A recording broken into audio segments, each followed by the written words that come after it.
everyone, welcome back to The Last Arcanist. Before we dive into episode 8 tonight, I want to do a quick recap of what happened in episode 7 of The Last Arcanist. So where we last left the party, they had scrambled. They were in the middle of escaping the cavern that was collapsing at the Loch of Baladon. After successfully collecting the Mystic Tablet and disrupting the ritual meant to resurrect the Titan, Baladon the Sundering Tyrant. As they fled, the cavern collapsing around them, they were able to successfully reach the exit. Róisín, the only of the party to have taken a bit of a hit, impaled by some stone, but not enough to bring him down. As the group dusted themselves off, the cave now collapsed in. They took a moment to breathe. Meanwhile, back at the Maruk Outpost, Cordy was dealing with a predicament of his own, now afflicted by the hollow sight, infection, disease, whatever this strange thing was. Estrella expressed that it was spreading faster within him than it was with others. Talks of where they might find a cure were discussed, and all paths led to a nearby mine where a massive boar that had these strange flowers and fungus growing on them, similar to what was on Cordy's shoulders, may hold the key for an inoculation. That in mind, Cordy reached out to Hugo to inform them of where things were at, and in hopes that the group could make it back in time to him so that he would not be completely afflicted and taken over by the hollow sight. And Cordy's concern of Varenthar, his nemesis, of taking control of Cordy's memories and information on mycotherapy. Hugo relayed that to the group as the rest of the party began to get themselves ready to move to head up through the Kael'mar Pass back to the Maruk Outpost to meet up with Cordy. However, before doing so, they did some examinations of the mystic tablets that they had found, Hugo recalling and able to decipher that the markings upon them were actually constellations of the stars prior to Ocularis controlling the skies with the flickering lights, that the flickering stars that are actually his eyes, as he is the all-seeing one. The constellations specifically were in reference to the specific domains, Grace, Codex, and Splendor, and that suggested that the other two pieces that the group was seeking out would likely be the other domains that existed within this world, and these tablets being key to stopping Ocularis and perhaps fixing the realms of Atalantia. With that information collected, they did have a lead that pointed them towards where the next mystic tablet might be, the pits of Caliavan. With all that said, the group pushed onward through the Kael'mar Pass. There, they had during a long rest, the group had some revelations of their own, talks of identity, visions of their past, their true name, and being the keeper of history of a lost people. It was heavy, and hope was impacted during this road to the Maruk Outpost through the Kael'mar Pass, but the group pushed onward, led by Elanor, and the following day arrived back at the Maruk Outpost to find Estrella, the healer helping Cordy earlier, with deep concern on her face. And that is where we're going to pick up our story tonight. Today, whatever you're watching this, thanks for tuning in and enjoy episode 8 of The Last Arcanist. Trigger warnings for episode 8 include illness, mycophobia, panic attacks, indoctrination, death, decay, descriptions of body horror, and mental manipulation. A list of the topics, themes, and subject matter featured in this episode can be found in the description.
We return to the last Arcanist this evening as you all find yourselves in this small apothecary hovel, where the glow of the fire and its warmth brings some comfort.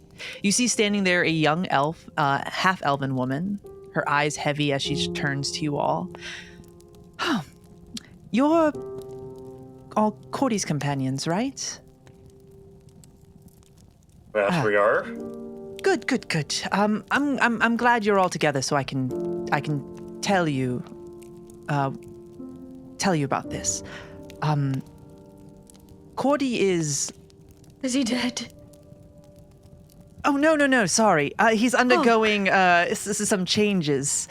The hollow site is spreading faster than it has in any other patients. Double the speed, actually. It's quite progressive. We've spent the past day and a half trying to find a way to perhaps slow down the process, but we have been unsuccessful. We've looked at Cordy's notes. We've looked at some of the notes you left, Doc, when you first examined some of the patients when you first arrived. But from what we've been able to find, we can't quite get a beat exactly on how to stop its progression. But if you want, you can. He's in the other room. I've been trying to keep him resting. He's very stubborn. He likes to get up a lot, and his damn little his snail, Philip, has been eating all of my clean rags. I walk in this morning, and they're just in his mouth, and he's just gobbling them up. And I tell him to drop it, and he doesn't. He just looks at me with those little eyes. The snail is eating the rags? Yes, it's eating all of my rags, all of them. I'm not familiar with snails, but I don't. Do they eat rags? Are they moths? This one does. I've never seen it before in my life. Have you tried feeding it something else? I did. I gave it vegetables, and it just spit it out. Spit it out.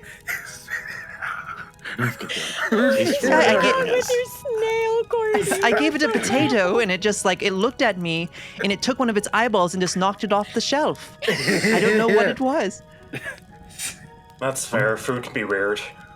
I didn't know that a snail could spit until now. So. Oh no, he didn't. No, he didn't. No, he didn't spit. He hit it with his eye. He used his eyeball to knock it off the. Got it. Yes. Got it. Can they spit? Do you know that? Did they? This one probably can. Certainly would I pray know? not. Do snails spit? Would I know that? You can roll a. You know what? There are some species of snails that will. You know what? They're very rare.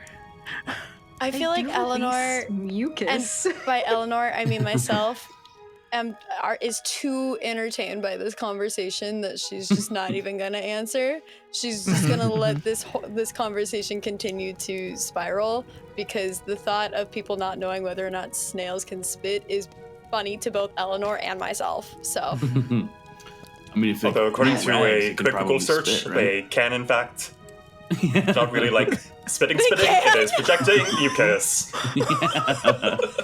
You learn something new every day here. Oh my god! Oh, incredible. Lord. So you walk in and you see crawling out of a basket of rags. You see Philip. How big is this snail? She's like, oh god. I mean, like fit in your hand, big. Oh, I would so say. it's like a chihuahua size. Chihuahua fit in your hand? Yeah. It's like Teacup chihuahua. It's like a teacup. It's like a teacup chihuahua. Yeah. You see Philip crawl out of the basket and just. I don't know if that's healthy for you, but that damn thing.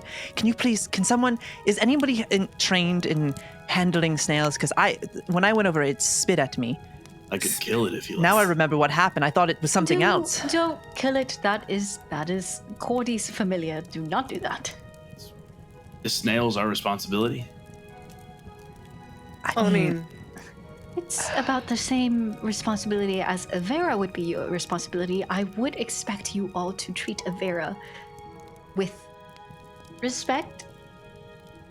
Right, yeah, but Avera's not causing problems. Nope, do you I'm kill not. everything that causes problems? Because that's a problem. Isn't that what we all do? I don't know, I enjoy causing problems every now and then. All right. And then Hugo's just going to walk up and grab Philip from the rags. I'm going to go find Cordy. Estrella walks you into the room, and you would see Cordy in this other kind of offshoot of the main little apothecary hovel. There would be a small, like, little twin-size bed there, a little nightstand next to it, and that's where we'd find Cordy, trying to rest. Probably. What do we see when you walk in? Maybe you're not even on your bed at this point in this small little room. You're muted, I think. He's so quiet. I would be muted. That's the first. That's a first. So I think you walk in and you see Cordy fully unconscious on the bed, like asleep. Oh, I don't want to wake him up, so I will... You left me. Oh, you're going to wake him up? I'm just going to tend to him for a bit and see what happens. Oh, I could wake him up. Walk by the bedside. Do you want me to wake him up? Cordy. Cordelius. What? My friend. Oh, hello. Hello. Hello, sweetly. My friend. How are you this fine morning? Not great. I think you see in the corners of Cordy's eyes is that, like, bright blue that's starting to creep in. And I think he's like...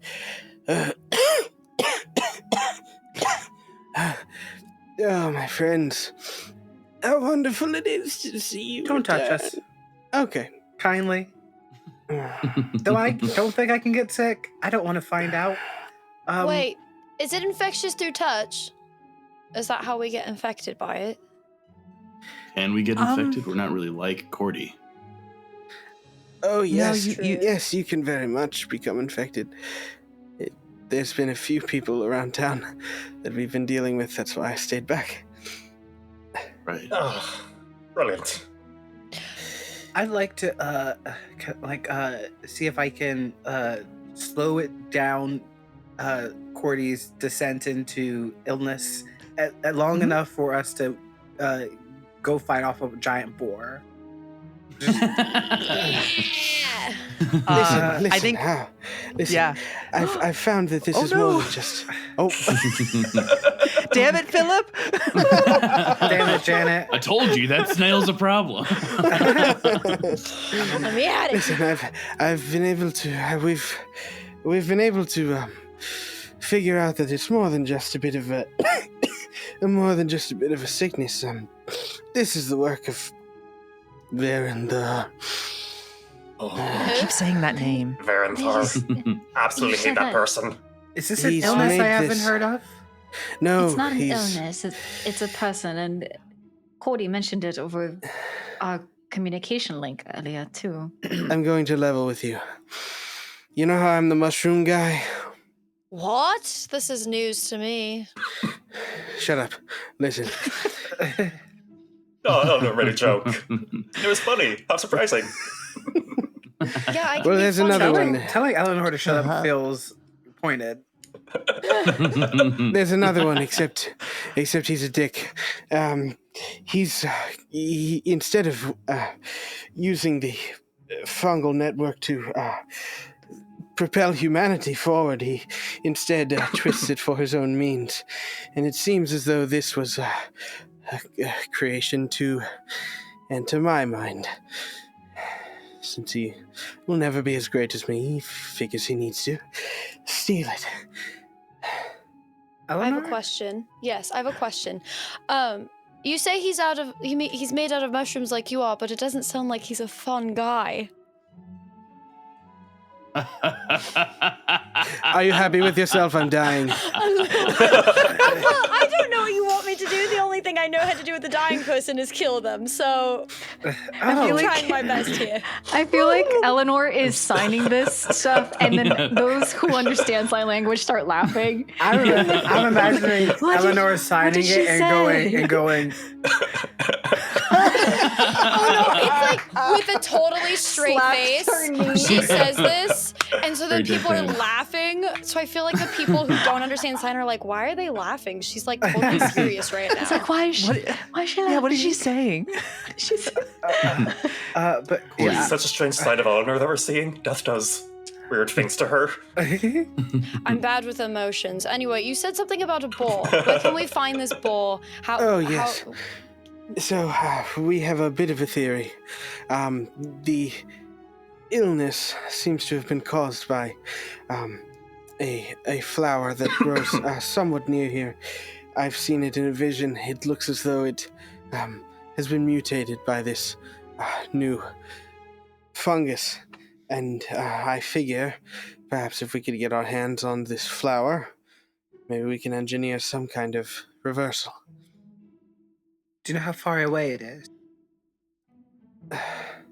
Well, she said that it's not too far as he begins to kind of get up. No, Also take it's a not. step back. It's not terribly far from here. If you head out the western gate of the outpost and head about 2 miles further west, there should be an old mining site. If you head in there, that will lead you to the underground river. When they were digging, that's when they found it. There's an underground river and a waterfall that descends down, and there might be a guard you could talk to outside that is on one of the towers outside that might be able to give you a bit more information. But if you head in that direction, that should lead you to where you need to go. You got that, nature girl? West, underground river. Let's go. Let's go. Well, Nature. Are you sure I do you're want to up try for to it? give something that'll like make Cordy feel fine until we can get him an actual cure. Mm-hmm. Yeah, Cordy, are you sure you're up for a trip? I'm fine. You're not leaving without me again. We'll be all right. Respectfully, you look like shit. Is that any different than usual? No. Well, usually you just look weird. Right now you look like shit. Like you look like you are going to fall apart if I blow on you. You look a wee bit like a dog's breakfast. I'll just stay a few paces behind. Do we have a horse that you can ride or something? Sure. That sounds fun. Guess if we end up healing you, we can heal the horse. Oh, wait. Is it contracted through touch? I don't really know how this works. So we already I mean, infected. better a horse than Cordy. yeah, it's from what you've learned. It seems it's more actual like contact with this kind of twisted fungi in this plant that it is has taken over. That is what you have gathered at this point, and that's what and there's definitely something else that is powering it. You probably would be able to deduce at this point, based on kind of what Cordy's saying, something tied with like Varanthar. But even there might be something kind of. There's definitely missing. There's a few missing links at that point, but I did want to. I think Hugo might have been trying to. Might have been saying something, or was I going crazy? Oh no, you said guard, and I thought you said God, and you're like, there's gonna be a God for you to talk about. I had a moment. But finally, hey everybody, Right here. my brain caught up with it. Yeah. Okay, cool. I just wanted to make sure because I wasn't sure. Yeah, you got it. Good. You got it. So yeah, I think Estrella would say. So I think yes, we could probably procure a horse. Cassian does have his horse still. We're getting low on horses, but we could send one with you. Róisín, by the way, I'm loving the new look. It's wonderful what you've done. I'm glamored exactly the same as I'm always am. What are you saying? Well, it's all blue. It's wonderful. It's great. Oh, that's not Oh. good. It's one of the side effects. Colors start misaligning, so It's fantastic. It looks wonderful. You look like someone from Avatar. What's that? Róisín snaps his fingers and immediately turns blue. Oh, you're so right. Thank you so much. I put a lot of effort into trying this out. Yellow He's now. losing Bright it. yellow. Okay, now Like, oh no, I feel like baby. he's just fucking with us at this point. This feels not. I'm never sure. Maybe this will work better. Róisín snaps his fingers and his colors begin to sort of shift around in like a gradient. This is cool. Keep it. Okay. I'm gonna go Full talk to that RGB god Róisín. now. Can somebody who can translate come with me, because this is I'll getting come weird and I'm uncomfortable. Awesome. I Doc. think.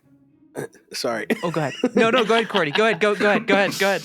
I think Cordy's like, Doc, you said you were going to make something to help me. Yes, I'd like to try to. Yeah, put some of these in there. And he reaches into his bag and just takes out these like sickly looking mushrooms. Just put some of this in there. Okay. I won't feel a thing. All right. Got it. Can I start whipping something up? Yeah, go ahead, and I'll say for this will probably be a I think this is gonna be a couple checks right now, Okay. just because it's a little bit of it'll take a little bit of time to do this, but I would say that this will first be a knowledge check and then a finesse check. So, kind of as you start to try and figure out a way to best assess this and deal with this, I would say we would start with a finesse. With a knowledge roll here as you're getting things set up for And Cordy. I'd like to help. use my experienced doctor of medicine. Heck yeah, do it up. Let me know what you get. Okay. That's Oh, I forgot to get my fear out.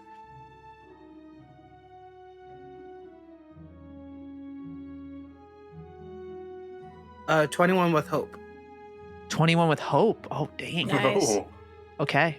All right. So as Cordy hands you these mushrooms, Drugs. this fungus. Okay, drugs. Drugs. He hands you some psilocybin. As he hands you some mushrooms here, you start to kind of mix that, peel them apart, and work to it. Now, go to make a finesse roll. At this point. Everyone pray for me. I believe in you. Okay. All right. Do math in my head. Yep, math is fun. 14 with fear. 14 with fear. Okay. So as you kind of mix the concoction together, kind of taking what Cordy had, is actually like, that's really nothing. You don't really need that. As you kind of come to find out. I mean, Cordy probably wants it. But you're able to gather kind of as you look at this and figure out like what you need to do. That the fungus that is on Cordy right now that is growing, the pale threads, this other kind of mutated fungus, you would see like the little tendrils kind of reaching out. They would actually be consuming the mushrooms on Cordy and then repopulating. So they'd be replacing the fungus, basically causing them to decay and then replacing them with these kind of pale thread mushrooms. They almost look like, I think like chanterelle mushrooms you would see, the way they're kind of,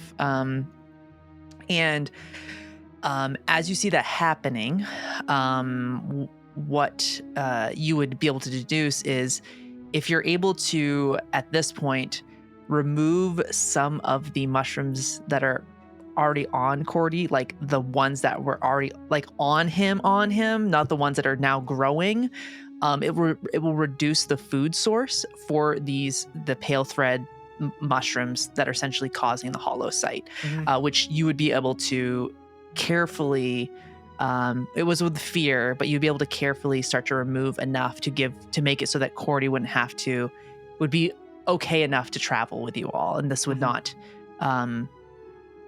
continue to hinder him at this point. Cordy, how does emergency surgery sound? What?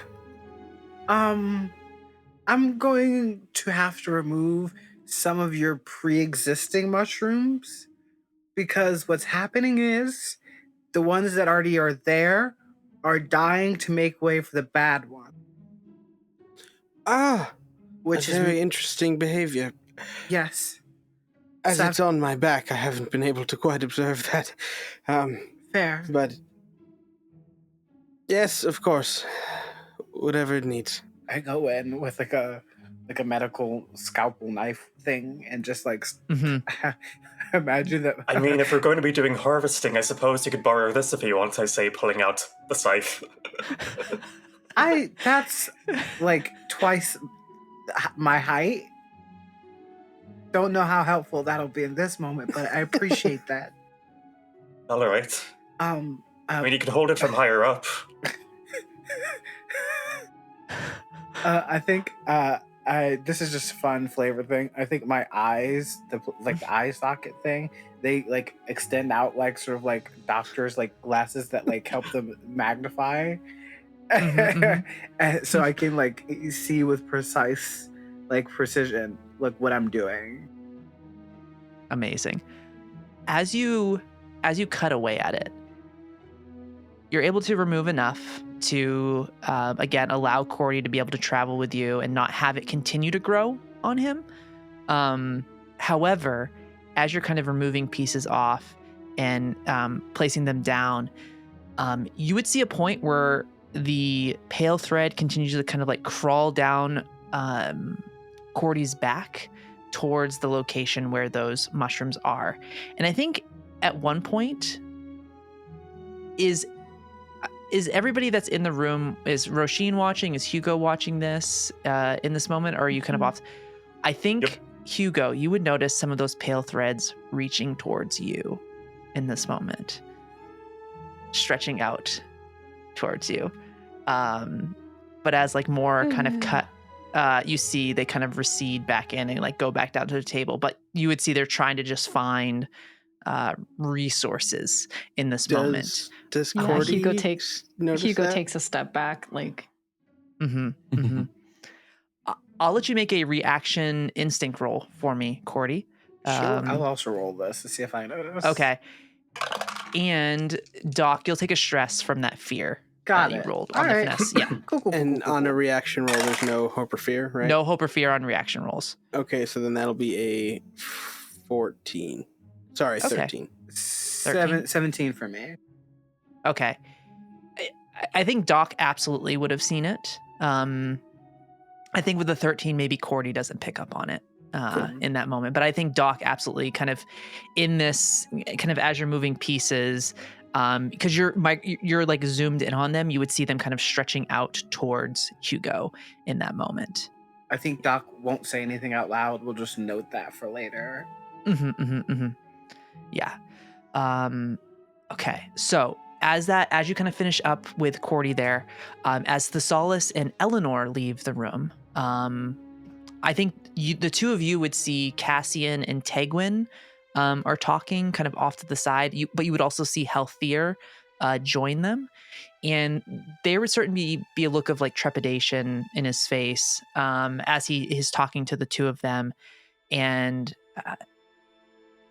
he would motion them kind of forward to leave the space. And I think Tegwin would turn around to like go back and tell you all that she's going with them and kind of run into Thessalus and Elanor. And she would say, oh yeah, go ahead. Real quick question. What happened to the guy? Oh, the guy in the dude. Yeah, what happened to the guy? Just carrying him. He's the guy. The guy. The Spike has 3, the guy. The guy. Yeah. The guy that you took from the guy that you took from the place. No, actually, you know what? I think he was in the bag that Thessalus said he was. You said you like wrapped him up and he was here in the corner. Oh, I totally forgot we had that guy. Oops. Someone should probably feed him at some point. Hey, interrogation time. Pull through the bag. Cool. Cool. Yeah, he's definitely there still. Good. Yeah. But yeah, he's like off to the side. You kind of see like the pack moving. Okay. But Tegwin kind of turns around and sees you two, and she would like look up to Thessalus and kind of shift her attention kind of to look at the two of you. And she would say, I need to go speak with Halthia and Cassian. Halthia has some news about the Tenebrous to the east of the outpost he wants to update us on. So I'll catch up with you all in a minute. But if you want to let everyone know, that's where I'm heading. So I'll be back shortly. And she wouldn't really wait she would just nod and take off to join them. As the two of you. I think so. I was kind of just look to Elanor, see if she has any thoughts on that. Nope. Just kind of shrug, and instead of stepping back in to let anyone know, they'll just head forward. You'll find out later. It's not that important. It's fine. Yeah. They got Cordy to deal with. As you head out to the western side of the outpost, where the you see there are again, when you entered, you would have seen them. There's several towers that outline the entire outpost where this palisade is that surrounds it, and you would see up there is a one of the guards, and they see you coming, and you would see them walk down the stairs to meet up with you, and you would see this kind of I would say more stout, young dwarvish man, kind of has long, dark, curly hair, and a little beard. It's still growing in a little bit, and kind of wearing some heavy armor, got an axe on his back, shield as well. And he walks up to you, and he would say, "Are you heading out to the mines, or is there anything I can help you with? Most people don't head in this direction unless they're heading that way." We are looking for a boar that we've been told that you might have information to give us. It might be near an underground river. Yes. So if you head in that direction, he would point you in the direction. The last scouting party that went out, they ran into the larger boar. There's certainly a herd with it as well. They're smaller than the main one, but last time, the last group that went out, the only survivor that came back said that there was the main one, and anywhere between 8 to a dozen other smaller boars that were with it. All of them quite aggressive. Some more definitely carried similarities to some of the things that have been happening, the hollow sight that has been happening to some of the individuals here in the outpost. You said they are rather aggressive. They all seem infected? Yes, all of them. Did the people who died on this expedition, did they die because of the sickness or because of the Tenebrous? Well, the ones that went out, there were a few that were killed by the they're calling them Skorfa is the name of the boar, the large one. But so a few were killed by them, but the others that came back died from the illness, from what I know. All right. They came back with grave wounds. Strange wounds. Does that mean if they're smaller, then they must be babies? Does that mean that it's reproducing with other boars in the region? Could have been. I'm not. We haven't seen any. We've only seen this group of them, unless there's another one somewhere that we haven't found yet. But from the general scouting and we have eyes always on watching out, at least in the main region here. We haven't seen any other creatures of that size or like that. No other boars. So maybe it's just the herd that was with them in the beginning. These boars, do they also have mushrooms on them? They do, yes. From what I was told, the boars have the kind of mushrooms and spores on them, and also have like these strange, almost like tendrils that kind of come out of its near its spine as well, kind of just flowing down its back. Could it be possible that they're reproducing asexually, like mushrooms do? It's quite possible. I never thought of that. You kind of see he's just like, his eyes kind of grow wide. I think mushrooms do. I don't know. I'm more of an animal expert than fungus, but... I believe it. Well, we could ask Cordy. He's more of an expert on that. If he's sane enough, that is. Oh, is he the mushroom guy? Yeah. Yeah. Apparently there's more than one of them. So that's a fun revelation that I am currently dealing with.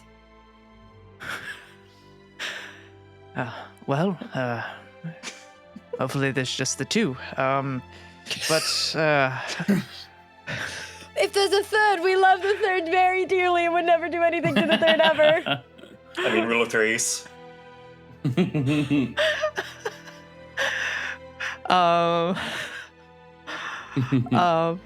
And I think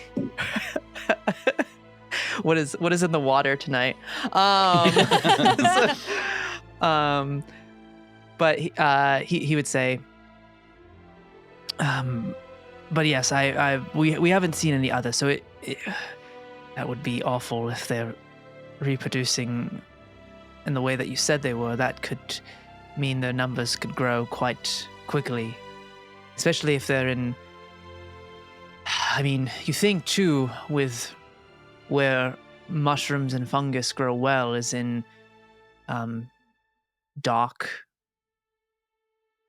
damp places. So being in a mine near a waterway would be the perfect breeding ground for more.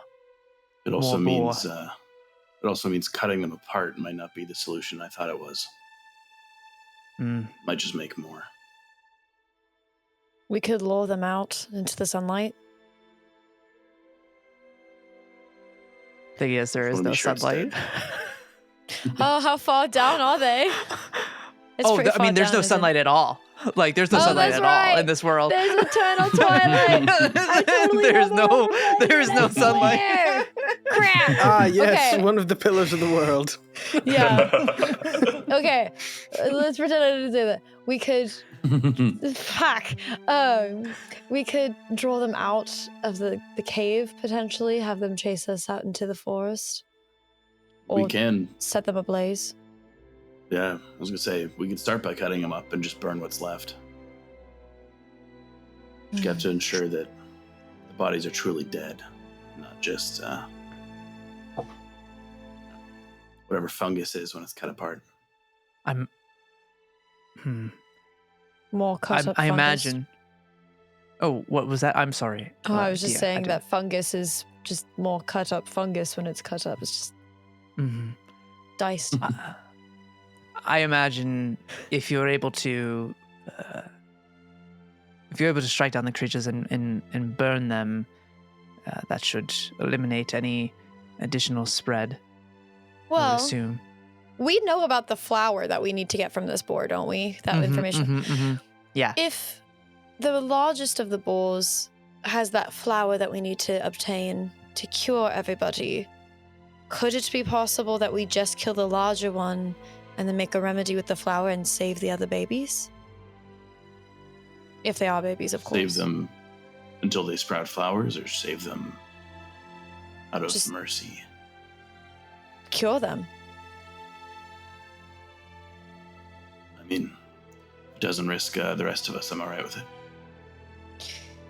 If what we saw with that dryad is any indication, this forest needs life again. And the best way to do that is to not wipe them all out entirely. Nature kills mothers and leaves orphans. But perhaps this time it could do some good for the future. Cure them. All of them. It's a kind thought.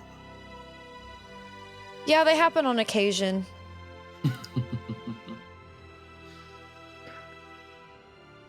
Hopefully they become more and more, I don't know, likely. Maybe. It's a start, but I don't like the idea of getting rid of what little wildlife this world has. Simply because something on them is bad. I think they are worth saving. And if they are worth saving, then perhaps the rest of the world is worth saving. I hope to see it. Be nice to do some good. Do you all need anything else? You all are making a lot of hand motions, and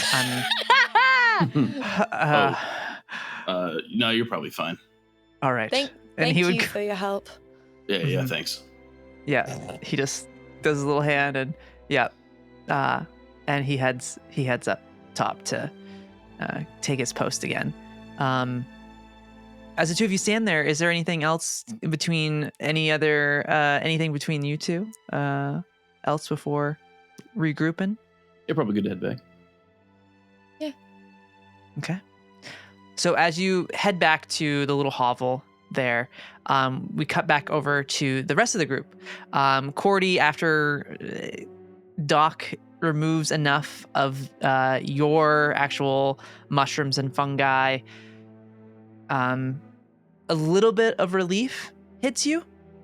You would still feel a little bit of vertigo, like as you stand up for the first time, but you would be able to stand and maneuver enough where you could join your companions on this trek. So as you all are kind of standing there, is there anything between the four of you, any conversations in that moment, kind of as you see Doc finishing the procedure there? Is anybody thinking about anything specifically in this moment? Is that here. bag talking? Oh, right. Oh, yeah, that's I guess the guy. Thessalus left that here for us. Should we guy?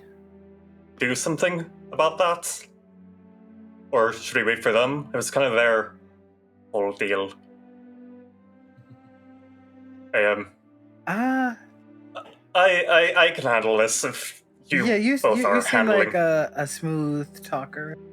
I think Thank you. The purpose of bringing him along was to potentially get some information as to what they were planning or doing or anything All right, else then. that we could. Let's just see what they know. I'll undo the bag a wee bit so I can get their head out. Hello there, sweetling. How are things? You see this I would say late 20s human man, because he's super disheveled, hair is all matted in his face. He's got this kind of dark, kind of like a dark brown hair, kind of a little bit of I would say definitely a bit gaunt in the face, and he says, "You all are freaking crazy." Yeah. Well, I mean, given what he was trying to accomplish, you're not exactly too far off the mark from the rest of us. It's a wee bit of a pot calling the kettle black.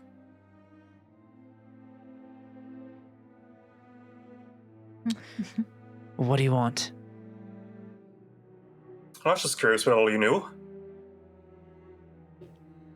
What exactly were you trying to accomplish? Which would be No, you're not being exactly forthright. That's not exactly a very kind, nice way to be. Someone who saved you from a collapsing mine. Yes, I wasn't there, so I'd love to hear what happened if you could just recount it for me. Go ahead and make a presence roll for me, Róisín. Yeah, that'll kind of determine how this is going to go. That's going to be a 20 with hope. Oh, sorry, Nice. 23 with hope. 23 with hope? Oh my Yep. God. He's going to look at you and he's going to say, do I live if I tell you everything? Or are you just going to take the information and then kill me? By all means, I'm Just be very much a honest. pacifist. I promise you that you'll undergo no physical harm from me, nor will I allow any from my companions. Sorry, Thessalus. That's all right. That's all right. He says, fine.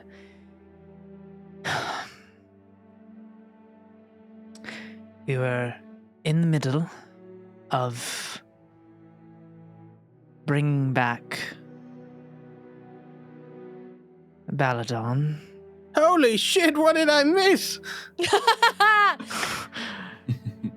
He looks at you. And he goes back to Róisín and say, and we were trying to awake the other heralds of Ocularis. Oh my God. So we could bring back the rest of the Titans.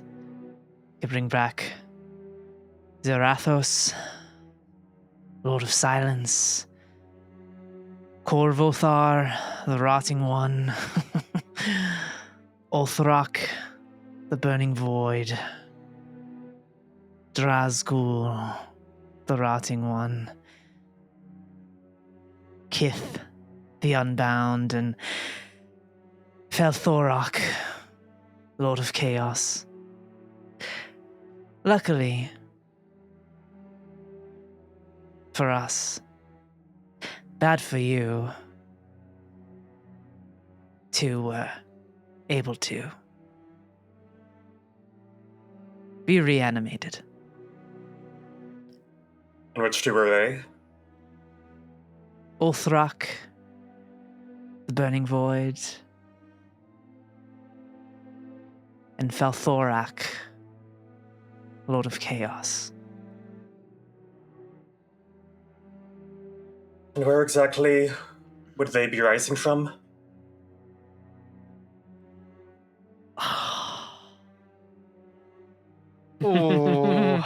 Because you rolled a 23 with hope, I'll give you this. He says,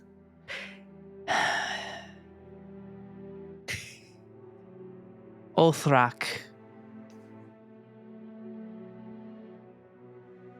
his body skeleton resides north in the frozen expanse. And Kith, sorry, wrong one.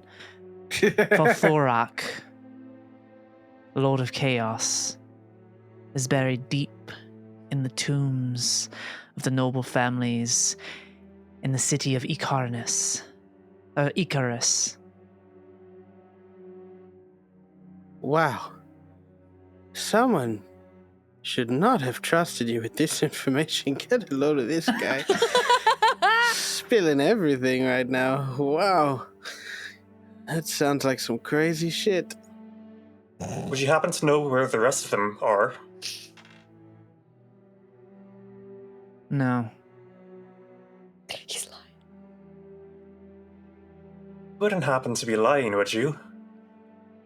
I'd really prefer it if you told me no lies, I'll say. Because I'm going to reach out into him and use tell no lies. Damn. And then as we do that, Hugo is going to say something too, I know, in that moment as well. We can kind of build into this tell me no lies here. Hugo was going to say, you seem incredibly forthright. You are either lying or you are very, very confident in what you are about to do. You got it right, Hugo. That's what I'm saying. I think as you say that, Hugo, he looks directly at you and he says, "Oh, I'm very confident. Especially when Ulthrak rises again. They will breathe fire on these lands like you've never seen in your life." So you've asked us to spare your life only so that your life ends once that fire raises everything. I will be welcomed by Ocularis. I know my fate. Has anyone ever told you you're a creep? They just look over at Doc. Just no emotion on their face. They stare for a good 10, 15 seconds and then shift back over. Sorry, my question doesn't get answered? What? Okay, how about this? Where are the titans that you have not animated?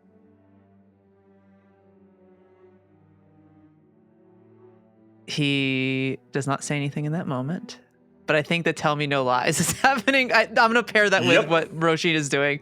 Doc, that is so going to don't worry, be 'cause that's- an 18 with fear. Oh. On a success, they can't lie to you while they remain within close range. They're not compelled to speak, but if you ask them a question and they refuse to answer, they must mark a stress and the effect ends. And the target is typically unaware the spell has been casted on them until it causes them to utter the truth. Okay. Oh, okay. I think you see him kind of like, there's just this uncomfortableness that he feels in that moment. And he would look at Doc as Róisín's casting this spell. A confidence to him, even though there's kind of that moment of discomfort. And he would say to you, here, the rest.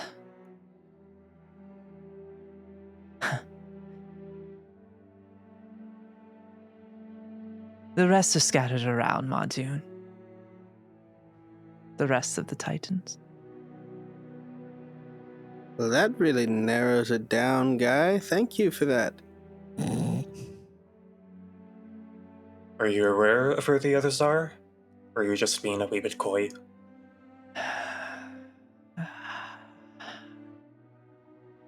Coy.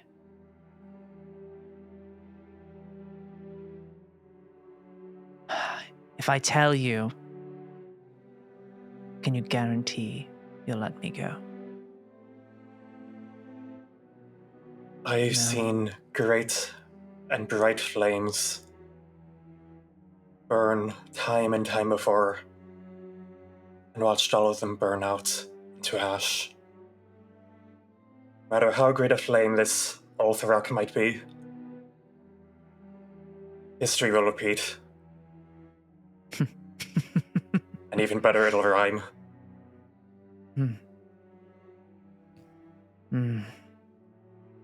You think so?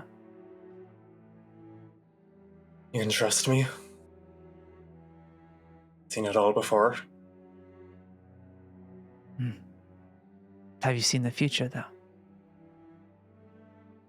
That's mine to make. Care to bear witness?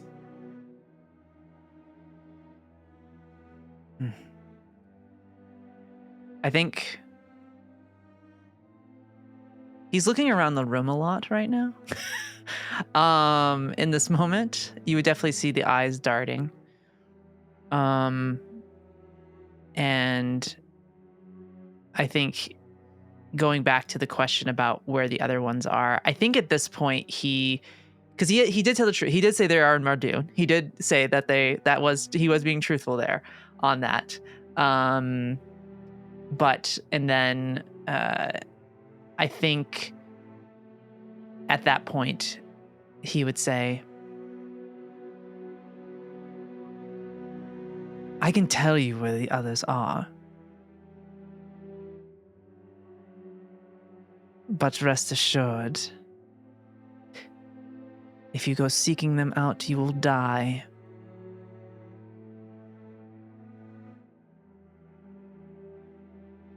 That I can promise you. Death has come for us before. It didn't exactly take well. This is quite interesting. You see, because you wish to bathe the world in fire in order to serve the darkness. That sounds like a walking contradiction to me. You would think that, I don't know, Ulthrak and Ocularis, I think they wouldn't get along quite so well. Cover the world in ash. You burn it. A reset, so Ocularis can build it as they always wanted it. Well, in order to get to ash, you must first bathe the world in light.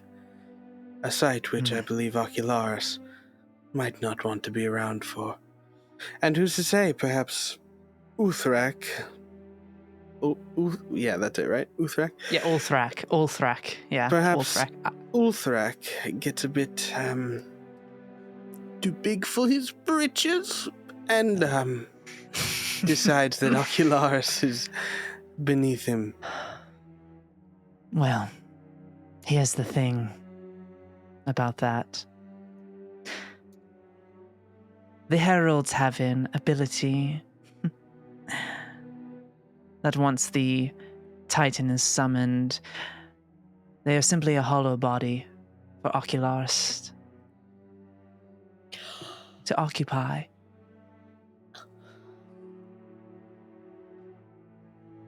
Ocularis is everywhere. They are the all-seeing one. So they can see you just giving all his secrets away right now, can't he? Not a good look. I'll be dead soon enough. What is your name? They look at Hugo. Taran. Taran. What was promised to you, not to the whole of your congregation, but to you?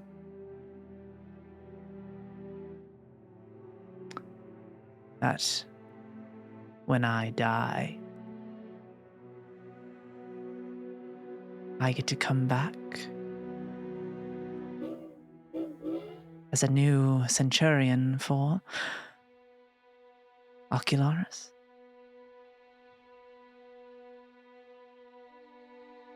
You speak with 4 of us who understands the feeling of being reborn. Not through the process that you were promised through Ocularis's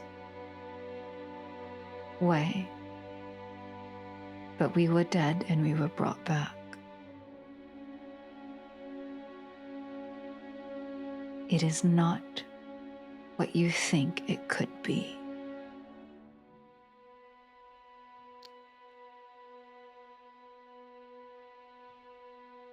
I think when you say you were brought back, but not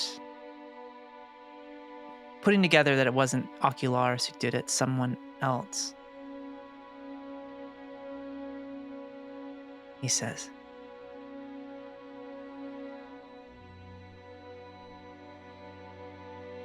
Yo.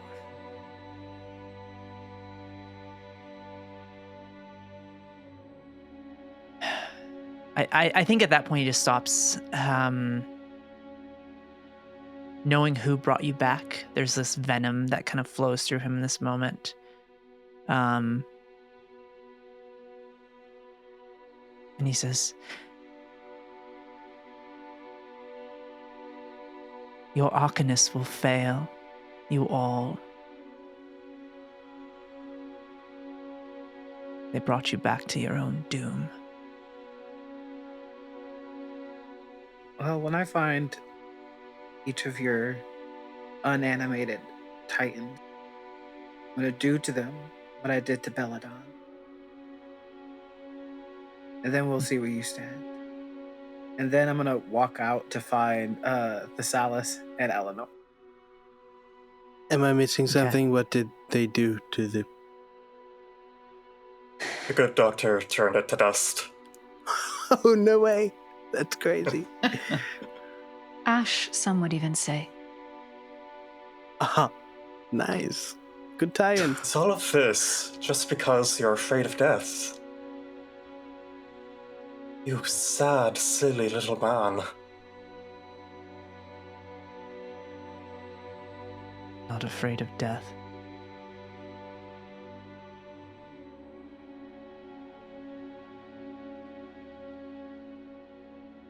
I'm not. Is he being truthful at that point? He's very afraid of dying. And that's why he wants something after he dies. Mm-hmm. I'm just going to wrap my arms around him and give him a bit of a gentle hug. He kind of tenses up as you do that. Death is an old friend that will welcome you all. Trust me, it'll be easier than you think when it comes. You have nothing to fear.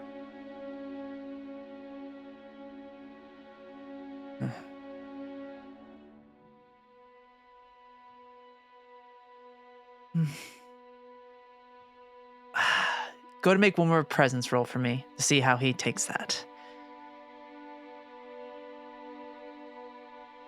Can I That's good. can I assist? Yeah, absolutely. That's- How would you like to help? Róisín? One of them was caught, so I went to fix it, and I rolled it and knocked into the other die and landed on double 12s. Oh, so crit. So it's a crit. You know- Hugo, if you want to still explain maybe how, I won't make you spend a hope or anything, but how maybe you would have aided in this moment with this, kind of playing into the crit. In this moment, Hugo would have used prestidigitation in a subtle effect so that the Terran couldn't see it, to light the candles in this space to create a warm and haloing glow.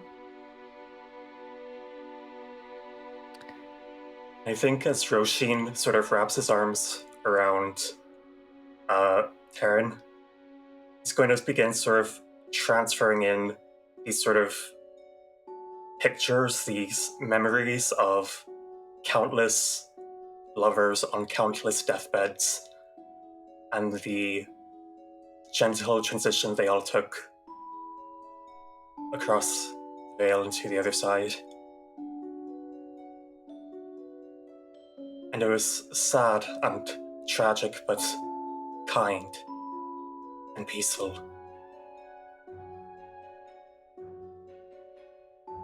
Where's the kindness?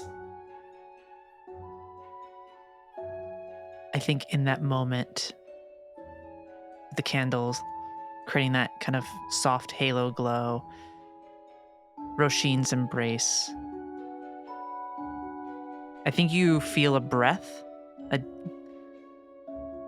just like a breath you would try and take when you're having a panic attack, like just kind of like, you know, just trying to like take in deep breaths, and it's just kind of like that initial like one to kind of start the process. And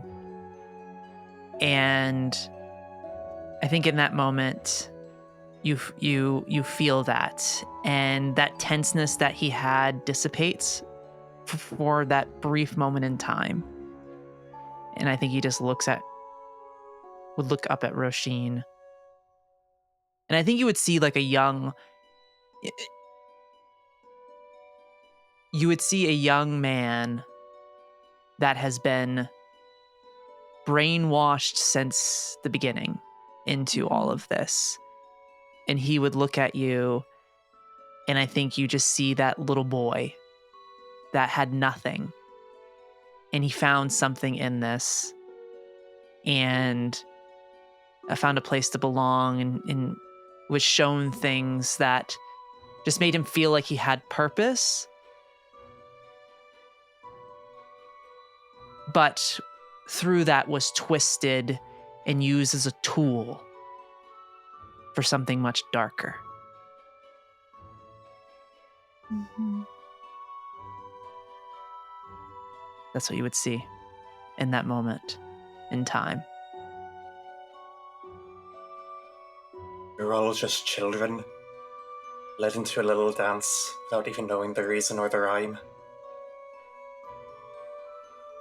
I think that you're the one taking the lead in it. Oh, you poor thing.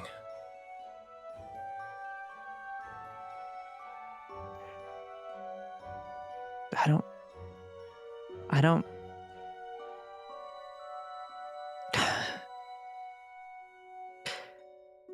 If you are going to kill me, I'll tell you where the others are.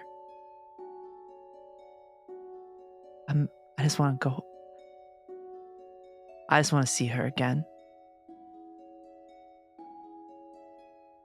She'll I be made there, you a right? promise. You'll undergo no physical harm in body from me or any of my compatriots, or from anyone else here. This is a kindness. You get to live and make up for what you've done. Perhaps if fates are kind, when you greet whoever you've lost again, may greet them with a smile, knowing you've lived a life worth living.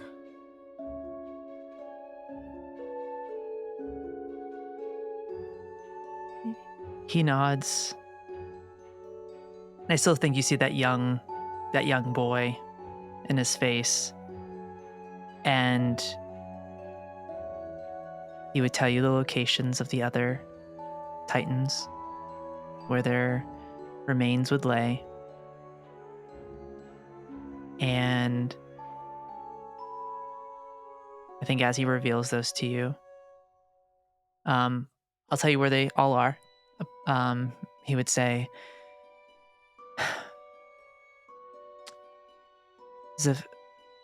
Zephyrathos, Lord of Silence, is on the Isle of the Sleeping Titan. You will find Corvothar, the Rotting One, on a small island off the shores of the Gulf of Erebus. I realized that I named one of them the same thing twice. Whoopsie doodle. We'll come back to that. We'll retcon that later. He says, Drazagul, you'll find that one, that Titan.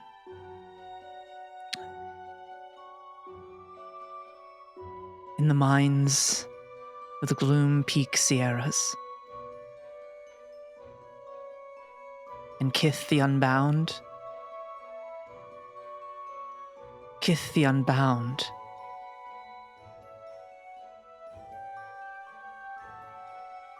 Kith the Unbound resides just east of the Hollow's coast in a small little village. It has no name, but you'll know it when you see it.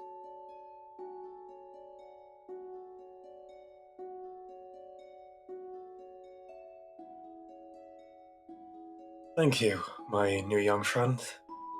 Can't imagine any of this has been easy for you. I'm sorry. No. This is the bravest thing you've ever done. You should be incredibly proud of yourself. Would you like to rest?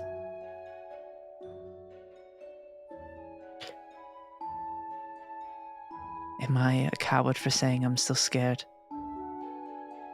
No. Even after all of this? Courage isn't having fear, it's keeping on in spite of it. And if the big guy up there is indeed watching you, then it's probably trembling.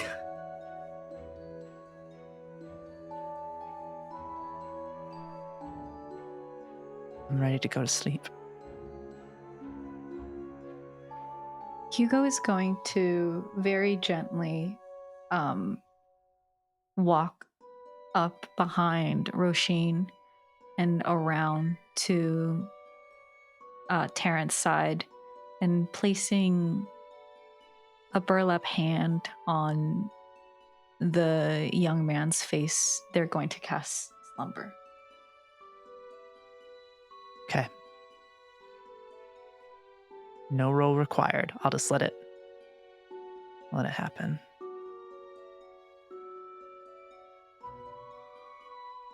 I will take his sleeping body. I will gently princess carry him up to the nearest cot that I can find.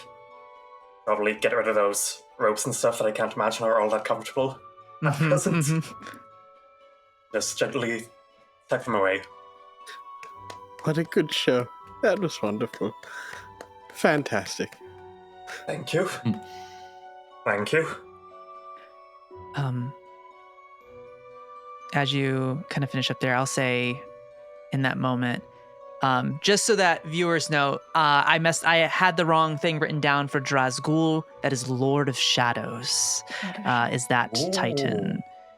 Would you just, I'm sorry, run through the names of all of them really quick one more time? Yeah, absolutely. And there's going to be a visual aid right here. I also put them in the Discord chat for us, Jake. Cool. And where their locations are. And and then so we have, which is, this one's already taken care of. Baladon, the Sundering Tyrant, was turned to dust. Zephyrathos, Lord of Silence. There's Corvothar, the Rotting One. Ulthrak, the Burning Void. Drazgul, Lord of Shadows. Kith, the Unbound. And Felthorak, Lord of Chaos. And I will drop those. Fantasy Amazing. names. So, I know they're super fun.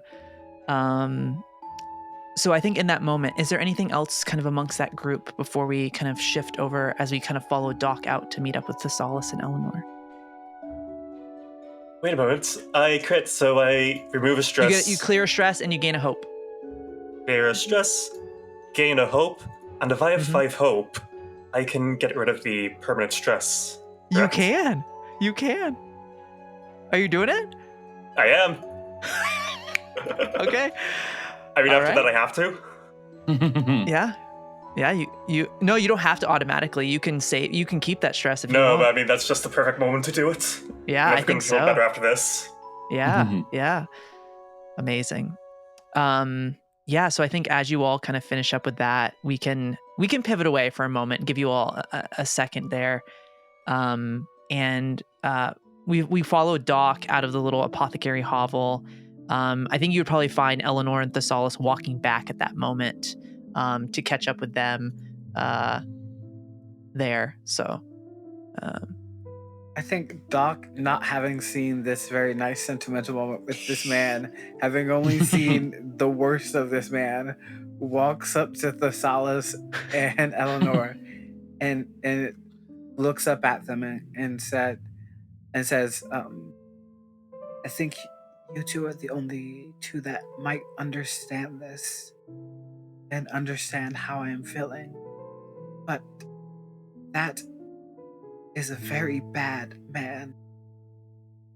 And men like him don't deserve much. Speaking the way he speaks about the world and how he wants it to end so that he can be reborn anew with a greater role in the world while everyone else gets to suffer. And they just are going to let him live. Well, Doc, what are you talking about? What man? The man in the sack. The prisoner. You talked to the prisoner without us. Yeah, he was like making a lot of noise. And so we talked to him and we let Róisín talk to him. And Róisín promised that he wouldn't kill him and that none of us would harm him either. But then he said a lot of bullshit. And I'm like, I think we should kill him. Right. I mean, we can do that if... And I think you are the only two that would decided. be willing to hear that out. Ooh. Doc says that. And for a split second, Eleanor's like, yeah, I think I would. And then there's this feeling that hits Elanor like a freight train. And she thinks back to some of the memories that she had regained, the split second of memories that she had regained from looking at the other face in her notebook. And her body kind of tenses for a moment as the anger on her face kind of switches to confusion before settling to kind of concern. And I think she hopes that it's fast enough that no one can really see that it happened, before saying, if Róisín wants him alive, I'm going to assume it's for a good reason. I agree that the things that you are telling us that he said warrant wanting death. But if we are to find the other people responsible for this, it might be best if we leave him alone for now.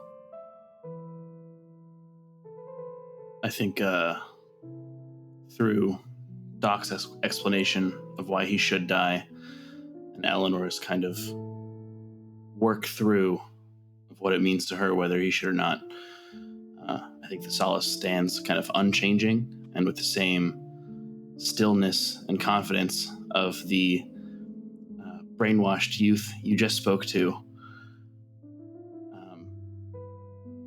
He kind of with his, unchanging helmet, in response to Elanor, just says, if you think he dies, I'll do it. If not, we move on.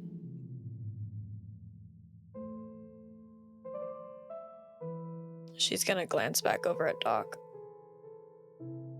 I have seldom, since we have reawoken, felt such rage. And it's the rage at the idea of a man using his power and deciding for a bunch of innocent people that he has the right to take their lives for his own reason. And that the innocent people whose lives are lost don't get a say in that. And I think a man like that has lost all humanity.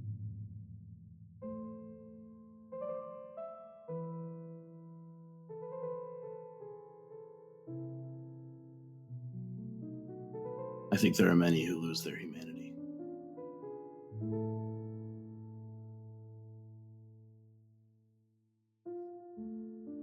Can humanity be found once lost?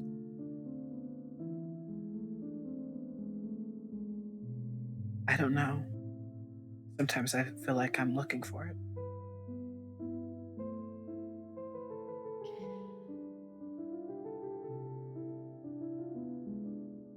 I don't think I can answer that question.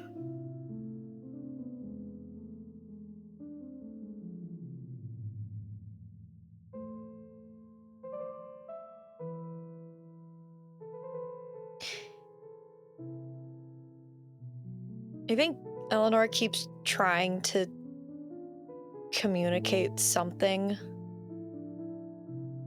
In the best way to describe that is that kind of deep breath you take before you say something, before biting your tongue because you don't actually know what you want to say. But instead of her lips moving, it's her hands, and then she'll bring them up to speak, and then they tense, and she'll bring them back down, and then she'll bring them up again, and they'll tense, and she kind of goes through this motion a couple of times, kind of just staring not at Doc, but sort of that trick where instead of looking into someone's eyes, you look at their ears, or rather where Doc's ears would be if they had any. And before doing this motion of tensing her hands for probably the 4th or 5th time, she'll finally just say,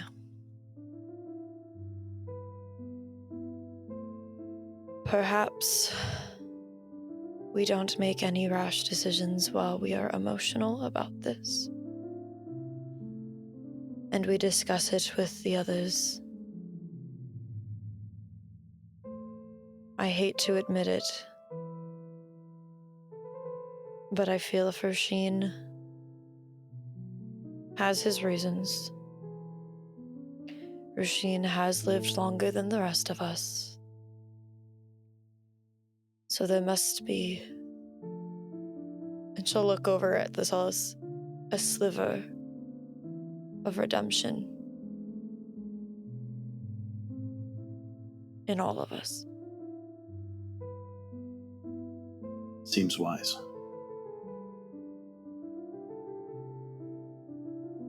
Let us pray that there is, or else we're doomed.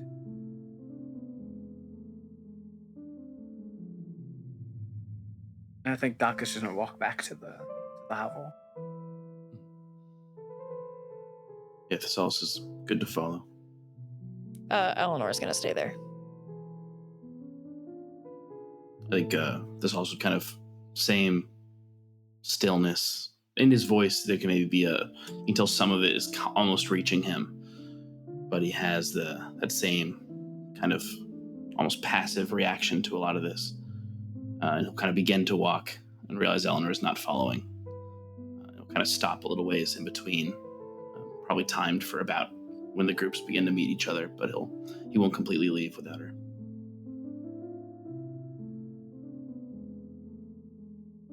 I think she just kind of stands there and waits until the others come. Kind of just staring and dissociating, and her hands like tensing and untensing for a little bit. You're muted, Kylie. Dang it. It's kind of nice when that happens after tense moments because I am sitting here like tensing and untensing my hands. Yeah, I love breaking the ice. silent You're welcome. cursing that happens right afterward too. It's the Yeah. best. Yeah. As you kind of wait for Elanor there, Elanor, you standing, disassociating, tense in that moment. Doc, you walk back to find the others. You would see Cordy standing probably at this point. I don't know if Cordy's gotten out of bed, but and you'd find Róisín and Hugo. Everyone ready for the trek to track down whatever this boar is. So as you all kind of gather there, Doc, you walk in to find them. Is there anything you say to the group, or kind of just almost an unspoken silence or an unspoken message as you reach I think I just the room? walk in and say, "Are we ready to go? Ready to go?" How are you feeling, Cordy? As good as I can be. I think Róisín is going to take the arm that's fully gauntleted and plated up, the one that he normally uses to hold his harp, the scythe. He's going to use the harp to sort of balance it on the ground like a walking stick. He's going to offer his covered up arm to Cordy to balance on.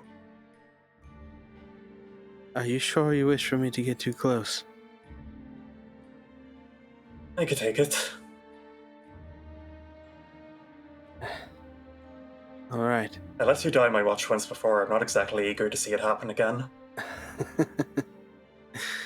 Well, I'm not too keen on watching you die either from giving you whatever this is. I don't know. We'll I see. feel it might be a bit of a stretch to leap between what you are and what I am. Alright. And I think he'll accept the help. Try his best to keep the infected parts away from Róisín. And with that, I think I'm going to use one of my uses of inspirational words to give Cordy a hope, Hey. as amongst the mushrooms, there's just a wee bit of a sprout of a rose beginning to grow as well. Yeah. Aw. Oh, I that's love that. new. As It's like that I'm rubbing off on you. as that rose kind of sprouts there, what's Hugo thinking about in this moment as they collect themselves and get ready to go back out in this moment after everything that has just happened in this past hour, I would say. I think Hugo, after Taryn started sleeping, Hugo remained looking down at this individual for just a few seconds, kind of pondering like what it takes for someone to be corrupted in such a way where they believe their own lies. And there's a part of Hugo that can't help but in that slumber of this individual, just to kind of like tuck them in. Mm-hmm. So grab a blanket and put it over their body and just think to themselves that maybe kindness can go a little bit farther than that, than all of those empty promises. But yeah, they turn to Róisín and Cordy and watch the exchange, and just once again notices that the devotion that Róisín seems to be paying to Cordy, and remembers the way that he became so upset at knowing that Cordy had become afflicted, and just sort of once again, just as it is part of their experiences, a silent observer, just quietly watching. Mm-hmm.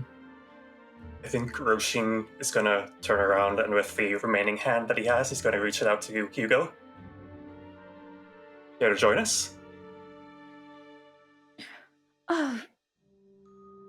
Well, you are just now coming back together. I wouldn't want to overstep. No, please, Hugo. I have been meaning to speak to you, actually. Well, I have been meaning to speak to you too, but at the same time, we need to focus on you and getting you better. Well, I appreciate the sentiment, my dear boy, but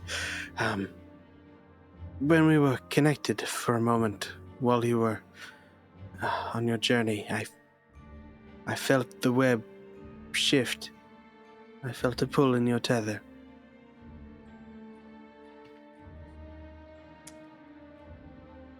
Yes, and Hugo very nervously kind of looks over to Róisín and then back to Cordy, because nothing has been said about what Hugo has discovered of themselves. So they just... Interesting. Yes.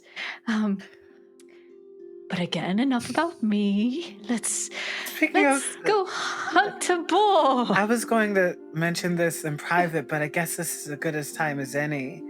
Oh, hello, Doc. So when I was doing the mushroom surgery on Cordy, some of the bad mushroom fungus, it was drawn to you, Like they were like Ooh, sort of like reaching out to you specifically. right. Yes. I don't know what to say about that. I don't know. Maybe it's just because I'm full of hay and it's, it can be moist and dank and moldy. Maybe that's just what they're attracted to. Is hay usually dank and moist and moldy? Well, we just came back from the peaks, which were very snowy, and I am a little bit down. Yes. And Hugo, this is very troubling. If this was reaching out to you directly, I don't wish for you to be so close. Right. And then Hugo takes a very visible, wide step backwards. Oh, whatever you say, Cordy. Yes, I'll stay back here. I think Cordy just kind of looks at Hugo with a bit of a knowing look. And we'll just kind of say, well, later. And we'll turn to other matters. Okay. As you all head out of the hovel, there, meeting with, you would find Thessalus and Elanor a few paces back from him. You all gather together and make your way towards the west gate. The guard that you spoke with earlier, he opens the palisade so that you can exit as you begin your trek towards the mines. It's not a super long trek. It's only a couple of miles, so you're there within under an hour as you traverse. It's relatively flat. There's places to kind of keep a low profile.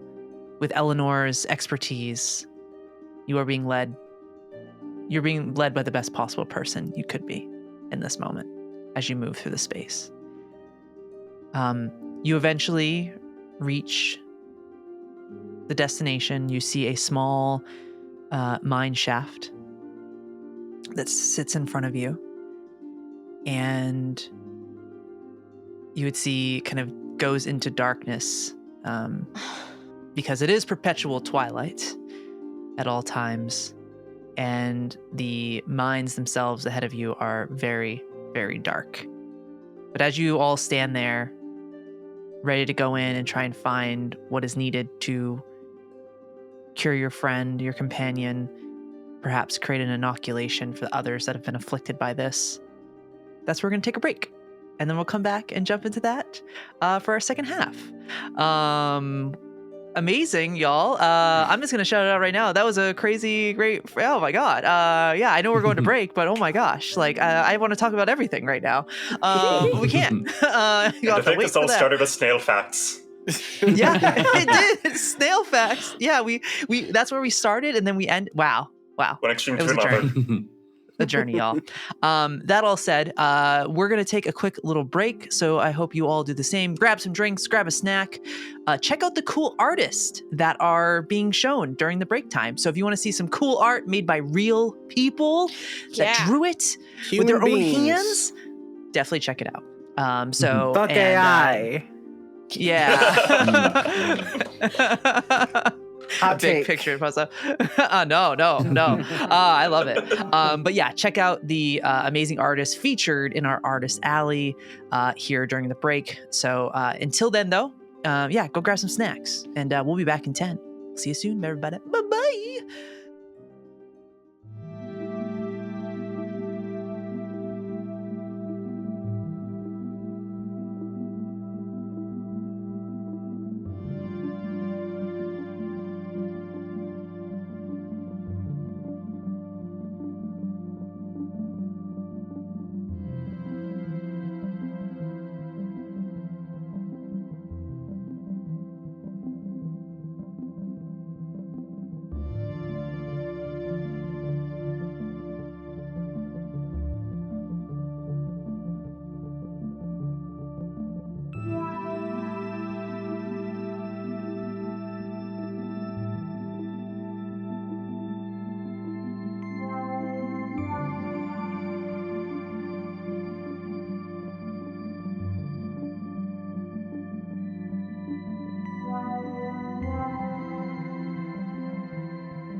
So we return to the last Arcanist as you all stand at the precipice of this mining cavern here in front of you. You see kind of the old, broken down, disheveled kind of wood that is outside of it. The bracers that have essentially been put in place to keep it from collapsing in. You see those are relatively well intact. They probably utilized this prior, or maybe for, well, one for mining, but also when the unraveling first happened. Not everybody made it onto the boats to the far away. So finding places to hide is important. I think you would see who is leading the way as we move in through the Elanor. Okay. Probably. Okay. When in doubt. All right. What's our marching order as you all head in? I'd be beside Cordy, but I have a feeling Okay. we're probably more towards the back. Okay. I think Doc is trying to stand near Hugo, still curious about the connection that they noticed earlier with the mushroom. I think Okay. as long as we're all within view of each other, Thessalus is in the back. Okay. All right. Yeah, awesome. I think Cordy's kind of lagging behind. I guess if Thessalus is in the back, then like kind of right in front of Thessalus. Amazing. As you all kind of walk down through here, Elanor, go ahead and make a instinct reaction, or sorry, not an instinct reaction. Make an instinct roll for me. It is hope and fear is going to matter in these moments moving forward. Instinct. Could I use my experience I can see you since it's instinct? Oh yeah, At a +2? absolutely. Yeah, you can. And that hope. Okay. That is a 13 plus fear. Okay, 13 with fear. Mm-hmm. Okay. As you walk down these tunnels here, you would see there is a track where they probably used to move carts through. You see remnants of people that once used this as a place to hide, to live. There are old kind of metal bowls with utensils. You see old little like tapestries and cloths and blankets that are now covered in dirt and in earth, just kind of left there tattered. You see old like waterlogged books that are broken down, kind of if you like picked one up it would just disintegrate in your hand. But you definitely see that people use this as a place to live as you move through. But I think as you continue to push forward, you would hear kind of echoing through the tunnels as you're kind of getting towards. You would see a bit of like as you're moving forward, you see a bit of glowing light at the end, which is a little strange considering it's so dark in here. But you would see a little bit of glowing light, but you hear this like down at the kind of echoing in through. And I would say it's not 100% clear if it's in the tunnel or if it's outside the tunnel. I would say in this moment, but you would hear that, and it would be faint enough where you would pick it up, but maybe not necessarily everybody else. I think she'll stop walking and hope that everyone sees that she stopped walking, and kind of turn around and just very quickly say, "It is either down here in the tunnels or it is above us. Regardless, everyone be on alert. Do not let it touch you. Remember, we are just trying to get rid of the big one, to get the flower inside of it, to hopefully cure the rest of them and everyone else who has been affected." Well, from my vision, it was not just the flower inside the boar. The boar's guarding what I assumed to be a bit of these where it grew. Unless I'm misremembering that. I don't... You remember that there are definitely it is growing on the boar, and they would be guarding them as well. There are like patches of this flower as well. If it may be easier for us to grab some from the patches, perhaps we could try to do that as well. So it's a boar's horde. Ha! That Except was that really funny. noise didn't come out of Elanor because she can't talk. I know you can learn a thing or two from Doc about making good jokes. You enjoyed my regardless. Perhaps then, if possible, we can avoid killing the boars altogether. Take the flowers. Get Doc to make some sort of remedy here so we can save these boars. Well, look, I mean, if if it comes to it, and it wouldn't be much of a... If we're not going to die, I guess is what I'm saying, perhaps burning the body of the large boar would not be a bad idea considering the affliction within it, Well- unfortunately. If we are able to cure it, why would we need to burn it if we just grab the flowers it's protecting? Well, we could probably make something, we'll see, but also administering it to a very hostile boar may not, you have a way with animals, I'll let you deal with that, I guess is what I'm saying. Right. Perhaps. I think it's Go ahead. worth the risk to Elanor. Perhaps if we go about curing the boar, I know Hugo has a way to put it to sleep. Yes, I've been successful in making people sleep. You have! Yes. Oh, yes. Yes. Thanks to inspiration from Cordy, of course. Oh, Hugo, you flatter me. No. Please, you do this all by Hugo, yourself, don't you worry.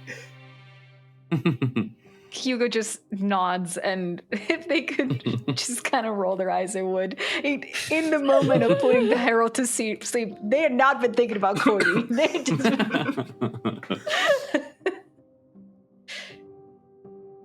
Well, I could always try to enrapture it as well. See if any of my charms work on it. There are going to be multiples, not just the large one. There's also several little ones. So, perhaps we could find a way to distract and stall the large and little ones, and whichever one of us is the fastest could grab the flower, get it over to Doc, and hopefully make a remedy quickly. What sort of image or creature would be the most attractive thing to a bunch of wee bulls? Or a bunch of wee boars, I suppose. Wrong creature. I'm not Are you sure. warthog. Are you trying to seduce the baby boars? No, I figured be I could conjure a fair- wee illusion. I don't know if they are actually babies. I just am assuming based on size. Ah, Like a big old pile of mud. Like a big old Maybe mud pit. Those are pigs, not boars. maybe a warthog. Okay. Do boars like warthogs? Could we... What if we made a fake version of the mother, the bigger one, lured them away, made the bigger one sleep, I grab the flowers, bring them over to Doc, Doc makes a remedy, bing bang boom. I mean, if you need a Suppose. decoy, Well, have him chase me. I of course I do not doubt the doctor's abilities, but the serum may need a bit of study between myself and Doc to figure out how exactly it works. And Doc, I'd like to work with you on this. Is what I'm saying. I don't know if it will be a quick fix, but we can hope. you don't think they'd recognize your wee man, whatever his name is? The one we don't like. Deventhar? Ferenthar. Yes, him. I doubt they would, unless he himself has been here, but, Kylie, Mm-hmm. I feel like Cordy saying that inspires Elanor to potentially use my gifted tracker. Oh, wait, I don't have the hope. Well, okay. Here's what I'll do then. Here's what I'll do. Could I do an instinct roll to see if I can find any human footprints or humanoid footprints recently? How much hope Okay. do you need? I need 2, but I'm pretty good at instinct because I'm also going to use my last hope to do the I can see you to add +2 to this. Okay. Yeah. I'll say, just to give us a bit of a visual, as you kind of go a little bit further ahead, you start to hear a bit of sounding water, the sound of running water as well. Clearly a river, you would be able to tell, and kind of like right at the edge of the cavern. And I'm just going to pull up our visual here for you all to see, kind of as you're coming out of this mine. You would see it goes in different directions. Most of the other mining shafts are collapsed besides the one you're coming out of. You see remnants of, again, people living here. There are like little tents and things of that nature, a place of rest and retreat. But as you kind of start to look on the ground, go ahead and make an instinct roll for me, Elanor. I got a 16 plus hope. 16 with hope? Mm-hmm. Okay, awesome. As you look around, you examine the area. There doesn't look like there are any. I will say there does not look like there are any. That's actually not true. There are human footprints, but they are very much ones that are frantic and scattered, like people were being chased. And you would find like remnants of dried blood here. And I think also with that instinct roll, you would find like carcasses of other animals in here that have fungus growing out of them. Okay. What I want to do then, because I actually can use my last... Because I get a hope back for rolling with hope, don't I? You get a hope. Yeah, you get a hope for that. Yep. So I can actually use one hope to do this, which works. So instead of focusing it on Varanthar, I'm going to actually focus it on Gifted Tracker on trying to discern what actually happened here. Kind of having that nice little Aragorn moment from the Two Towers. Oh. Right after he broke his toe? Yeah. Except I'm not going to kick anything because I'm not angry. Right. Gifted Tractor, shut up. I am going to I'm going to spend any number of hopes. I'm just going to spend one because I only have one. And I'm going to ask the GM that many questions from the following list. So I'm going to spend one hope. And I'm going to ask, how long ago did they pass through? But I'm going to tweak it by saying, how long ago did this event occur? Yeah. You know what's crazy? Just a sidebar above table. The Lord of the Rings music when Aragorn sees Arwen in like a dream literally just started playing in my headphones. Yeah! Oh my god. Wild. Oh So my a question about exactly what happened here. So you spend that hope in this moment. This is what you see. As you kind of place your, I guess, what does it look like as you utilize this Gifted Tracker ability? We haven't really get to explore it a ton. So I want to kind of, what does it look like in this moment? I think as she steps a little bit forward to try and discern the footprints, she kind of kneels down and studies them, and there's this occurrence in her brain where it's like, no, there isn't one, there's many, and they look frantic. And then the group sees her kind of like stand up and cock her head a little bit as she glances around the ground. And I mean, to the untrained eye, it just looks like she's looking at a bunch of like dirt and sand and whatnot. But to her, there's a story. And then they kind of move to the carcasses and they look at the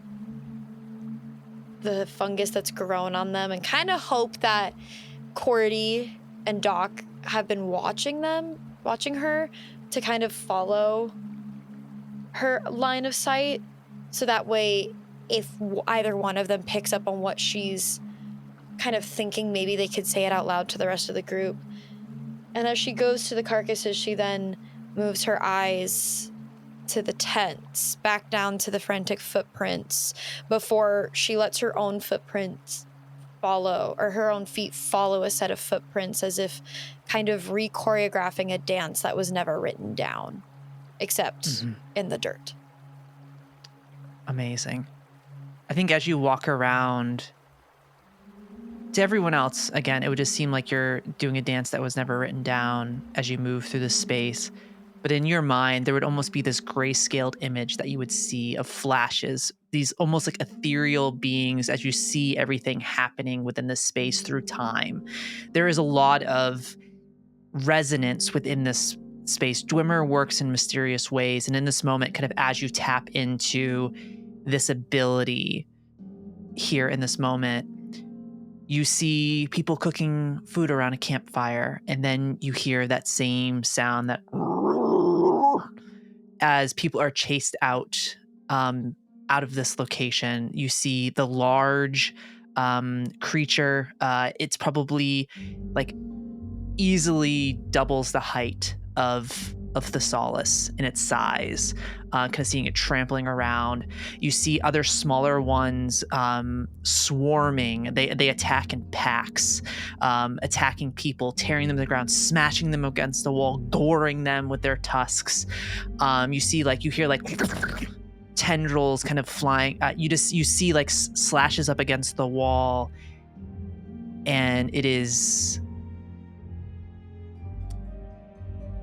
lucky that people even made it out in the first time, and then the people that have come here since then to try and figure out what's going on, that have contracted hollow sight, you see that they were swarmed. They certainly got close to the location that it was, but they were never quite quiet enough. And you would see like there's kind of a stopping point where you see kind of where that franticness starts. You see like a footprint that goes out into this other area where you can hear the water getting louder and louder, the waterfall. You hear that sound, and there's like almost a scent of like, it's a mixture of like decay and also like oddly sweet. It's a strange kind of combination in this moment that hits your nose. But you see kind of in this moment how these things fight. They fight in packs, and they strike hard and fast. But they work together, like they work in a unit. They communicate.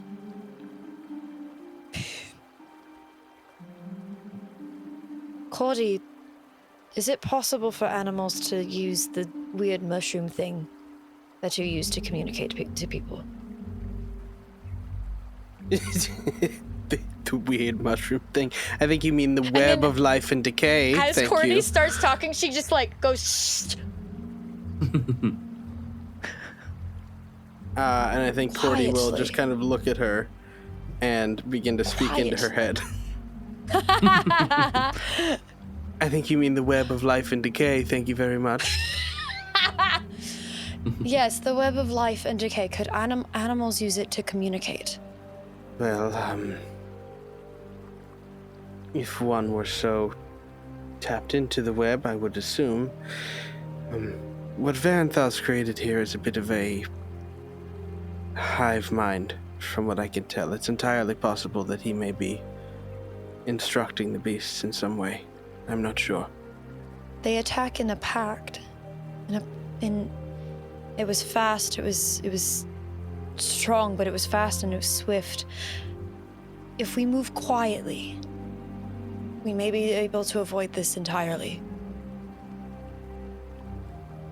All right.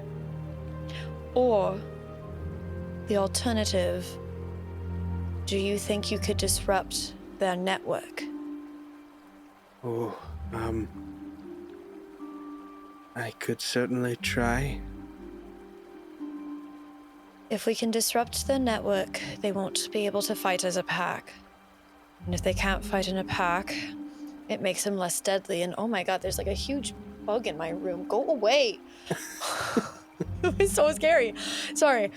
And if they fight in a pack and we're able to disrupt that, they might be easier to distract and take down. So if you're able to get at least one, it would make them weaker. Okay. I will do my best. If we move silently, we should be able to get to the flowers without needing you to do this. I think I should be able to do this. But if we have you guys move in using the rushing water to cover your footsteps, we can at least get you all into a position that if it does end in a fight, you're there. Do you think you all can move? And this is now not in the brain, but like she's signing again. Do you all think you can move silently and use the water to cover your footsteps? Answer quietly. It's also signed back, but yeah. Don't see why not. Elanor, I'm going to speak to you if you could sign to the rest. So we can do this quietly. Mm-hmm. I'm not sure that I quite have a way to disrupt their communications, but what I may be able to do is reach into the web myself, learn of their position, their tactics. Perhaps I can sense them.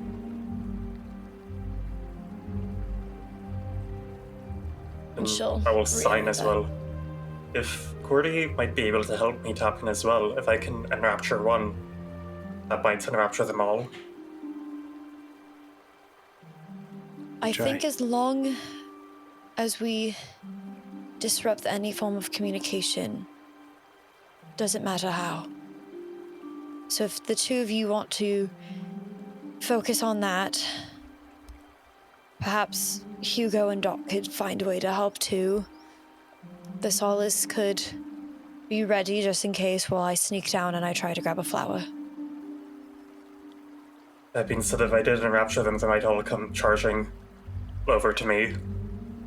Well, if you stay high enough, hopefully not. Yep. We can try that. The biggest thing about all of this is you all must move quietly.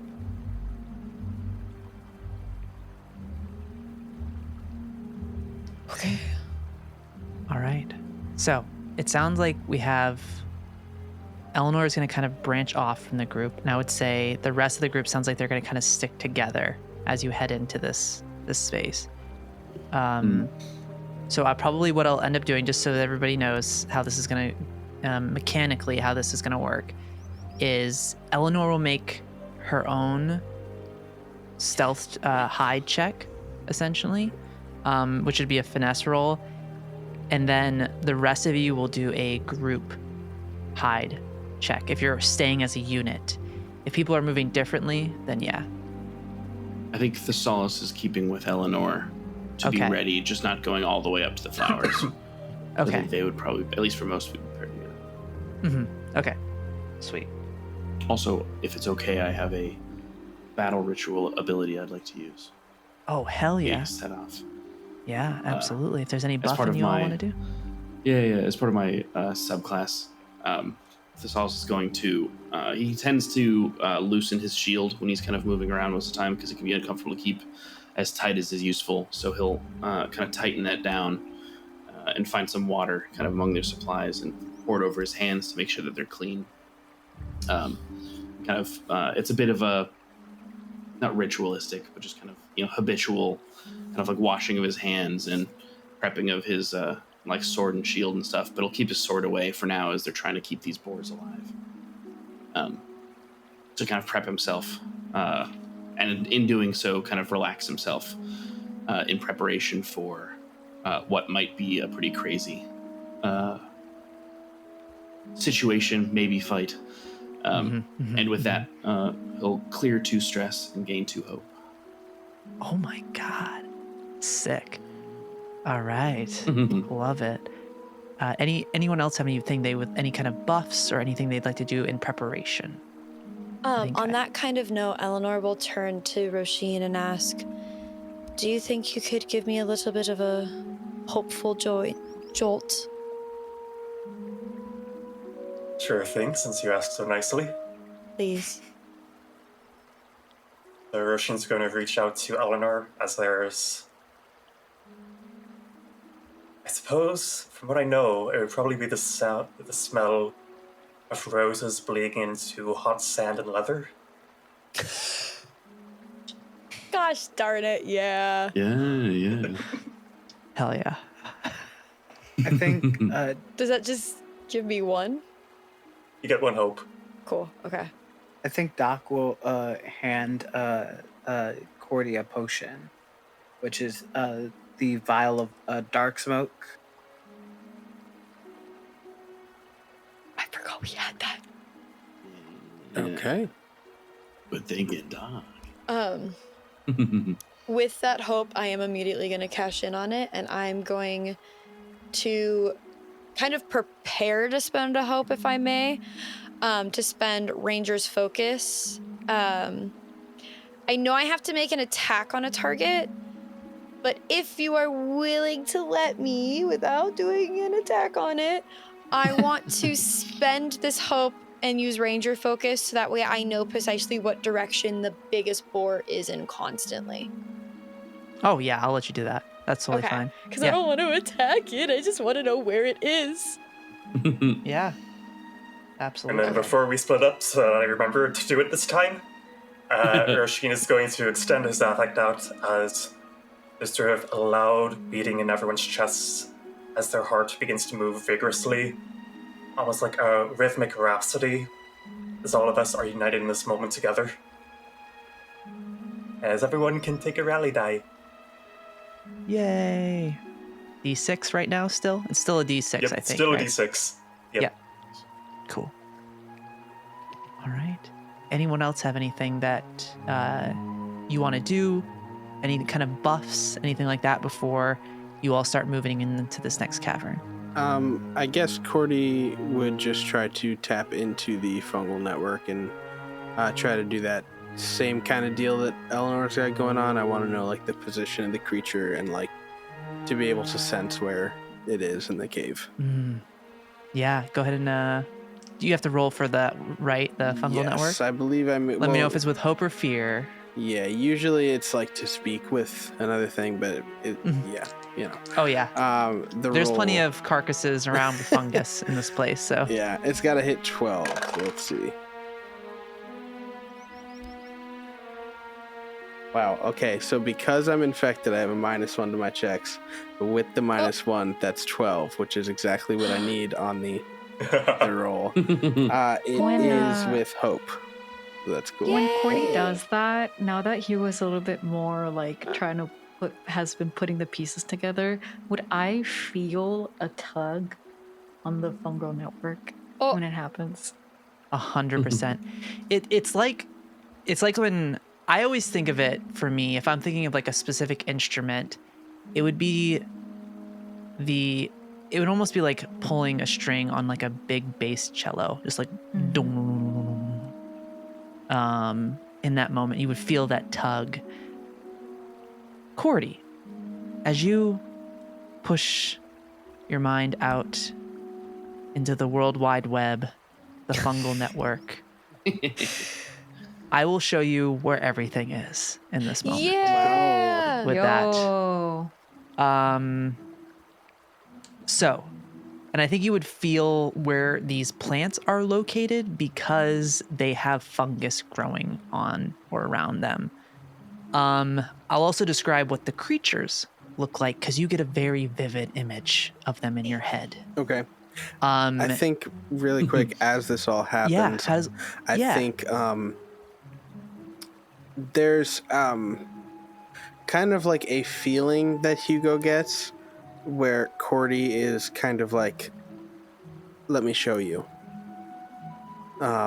And just like wordlessly, I think kind of pulls Hugo into this experience through the web. Chills. Your face was so good. Okay. Sorry, I'm just putting something that I'm going to be sending to you all in a second here. So as you push out, kind of pulling Hugo in with you into the web in this moment, you see that there are 4 groups of they always seem to travel in twos, in pairs, the smaller boars. They'd be the equivalent of like a medium-sized creature, but but you see kind of they're definitely twisted and changed. You see their whole kind of back going from the top of their head back is like cracked open, and you just see mushrooms growing out the side of it. But you also see these long kind of exactly the pale thread that is growing on your body, long and kind of writhing out of this, and they all have like little tiny like barbed hooks on them as they come out.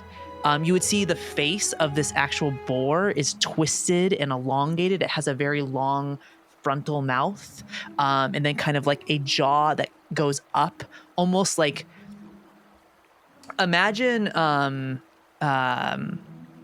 it's kind of like it's like a pair of scissors, it almost looks like, but it's the bottom jaw is like hooked, like a fishing hook essentially. Yeah, so that's what you would see there, and I'll give you the visual of what you're walking into. And you would see there are all of these plants kind of all surrounded down by the waterfall. And I will draw 100%, definitely. That is, I dropped another visual in, and you can see them too. I'll drop it in the, so the big boar is the size, would be considered gargantuan if we were to put it into D&D terms.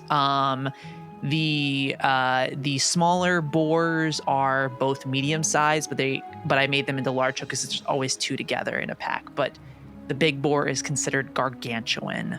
You see it absolutely stands double, maybe triple the height of Thessalus. And you can feel there is a communication between all of them. You can feel that in the web. Those flowers down by the water's edge, I'm assuming that's what I need to collect. Mm-hmm, okay. Mm-hmm. And there are some growing on the creature as well. Okay. Yeah. But yeah, that's what you would get in that moment, Cordy. Oh, God. And I think as I'm kind of sharing this with Hugo, I think kind of wordlessly again through the web, he will impart to Hugo, now don't get too bold. Just as we can see them, one wrong step and they may be able to see us too.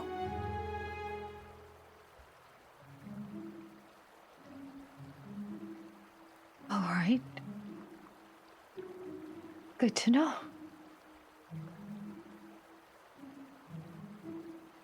No. All right.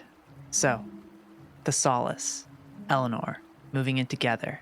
The rest of the team, Hugo, Róisín, Doc, Cordy, moving in.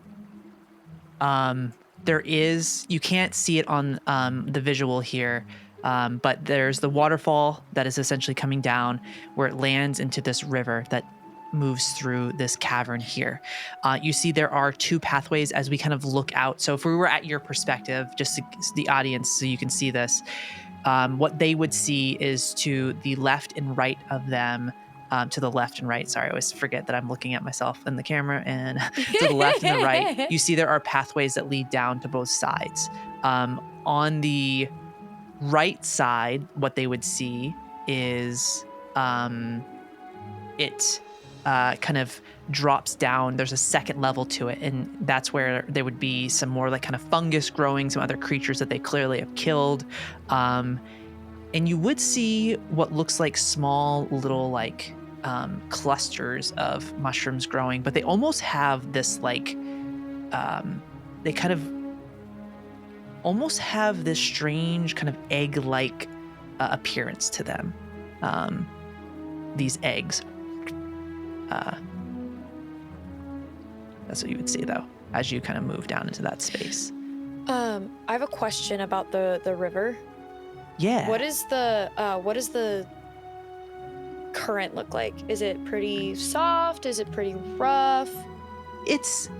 I would say it's definitely something you would have to like make checks if you like jump into the river. Like you probably have to make a check to kind of like get a beat, but that would be more to like kind of position yourself.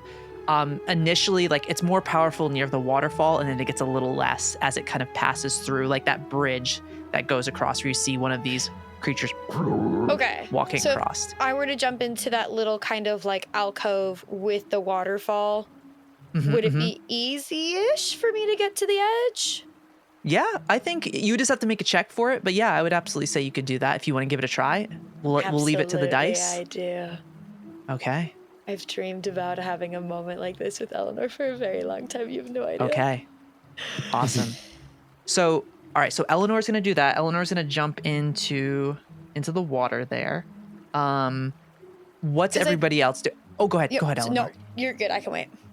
No, I was going to ask, kind of as we all kind of move into this, just to kind of get a beat on what everybody's doing.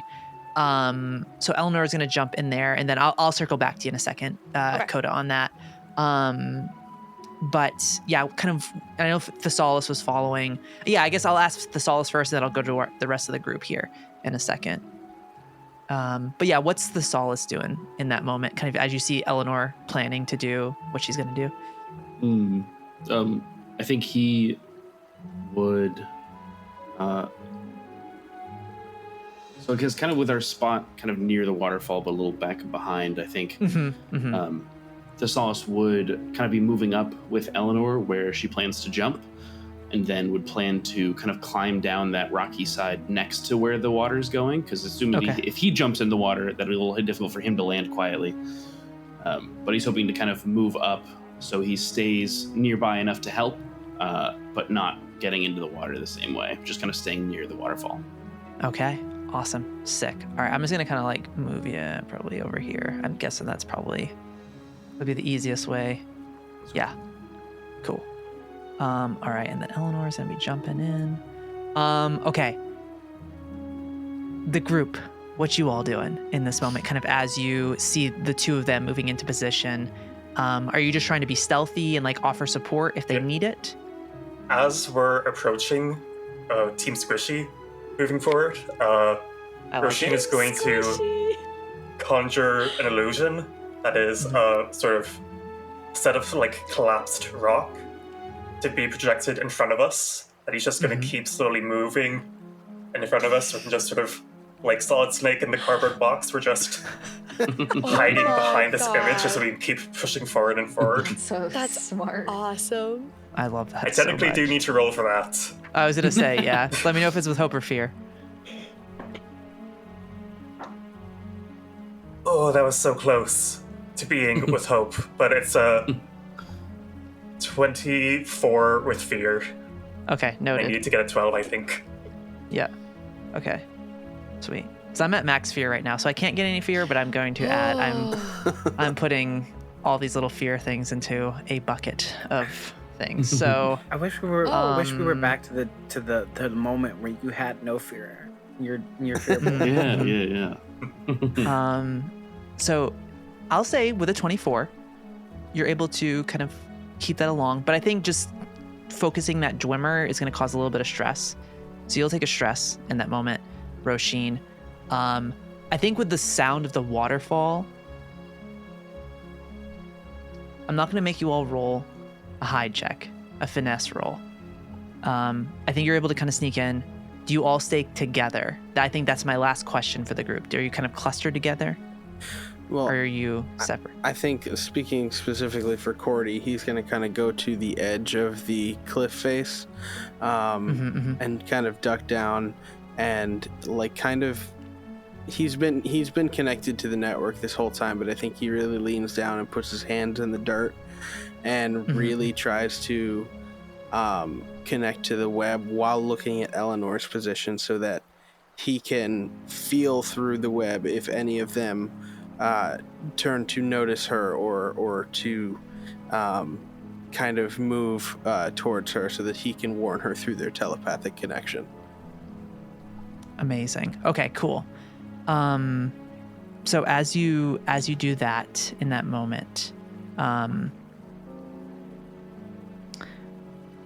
think we see everyone kind of tucked to the side. What's Hugo and Doc doing, I guess, and then we'll kind of, I know we're doing Solid Snake with the rock, but yeah, what's Hugo and Doc doing kind of before I jump back over to Elanor here? I think Doc is just right now, because their main role is just to hopefully make us like an antidote cure whenever they get back. It's just like hanging where they are, just Okay. ready to like help buff if they need. Okay. Sweet. And Hugo, I think, is waiting for anything that could potentially use a spell in the moment. So they're just very neurotically looking around at every single person. Like their eyes keep rotating from where Elanor is to where Thessalus is to where Cordy is to where their group is to where Elanor is, where Thessalus is to where Cordy is, just kind of waiting for something to happen if necessary. Amazing. So as everyone takes their position, is there anything else Róisín would do? I just want to give you an opportunity as well before I jump over to Elanor. I'm just probably staying within close range of Cordy so that I can project the rock partially in front of him so that he can at least be in cover while he's doing what he's doing. Okay. So, as you all move into your position, Elanor, we come back to you. You're doing a dive into the water. Yeah. I think her mentality is that because the waterfall is so loud, that if she's able to dive properly enough, she should be able to just kind of like dunk right in pencil style and have her splash kind of be hidden by the waterfall. Beautiful. So I'm gonna have you I think I'm gonna combine the two rolls together here rather than making you roll twice. I think in this moment, this is probably gonna be an agility roll. Okay. Here. Perfect. Okay. And because you're diving in the water, you're trying to avoid anything that's below there. The water is splashing pretty hard. And then you're trying to kind of move into a position to, so there's gonna be degrees of success. I'll say on a DC 15, you're able to go in there. You there's nothing you hit or anything like that. It goes perfect. A DC 17, you're able to kind of maneuver over and like at least grab hold of the side and not be pulled away. On a DC 20, I'll say you're able to grab hold of the side and pull yourself up. Okay. There. And not have to immediately, that's what I'll say on that. I don't have, oh wait. No, I don't have any more hope, so I can't use any of my experiences. But that's fine because I have that D6. You get that rally die.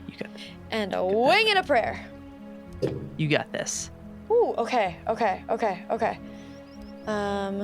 +2, and then I'm going to use the rally die. So that +2 brings me up to 16. +3 brings me up to 19 with hope. Add 2, because I'm giving you my 2 prayer dice, you're 21. 21 with hope! Okay. So as you jump and kind of pencil in, you make barely, there's like a little in the water. I make a Philip noise as I jump into the water. Philip. He's just still eating the rag. As he should. Go for him. He deserves it. Yeah, so you can tell me where you would like to, as you kind of splash into the water, which direction would Elanor head in this moment? I think in her mind, she wants to try and go along this kind of like right side here because there's, it's the same amount of flowers, but they're like the way that they're spaced along, it makes it a lot easier to kind of follow the current so she can grab and go before kind of getting to the slip and like swimming over to the other side. So she's going to start kind of going this side.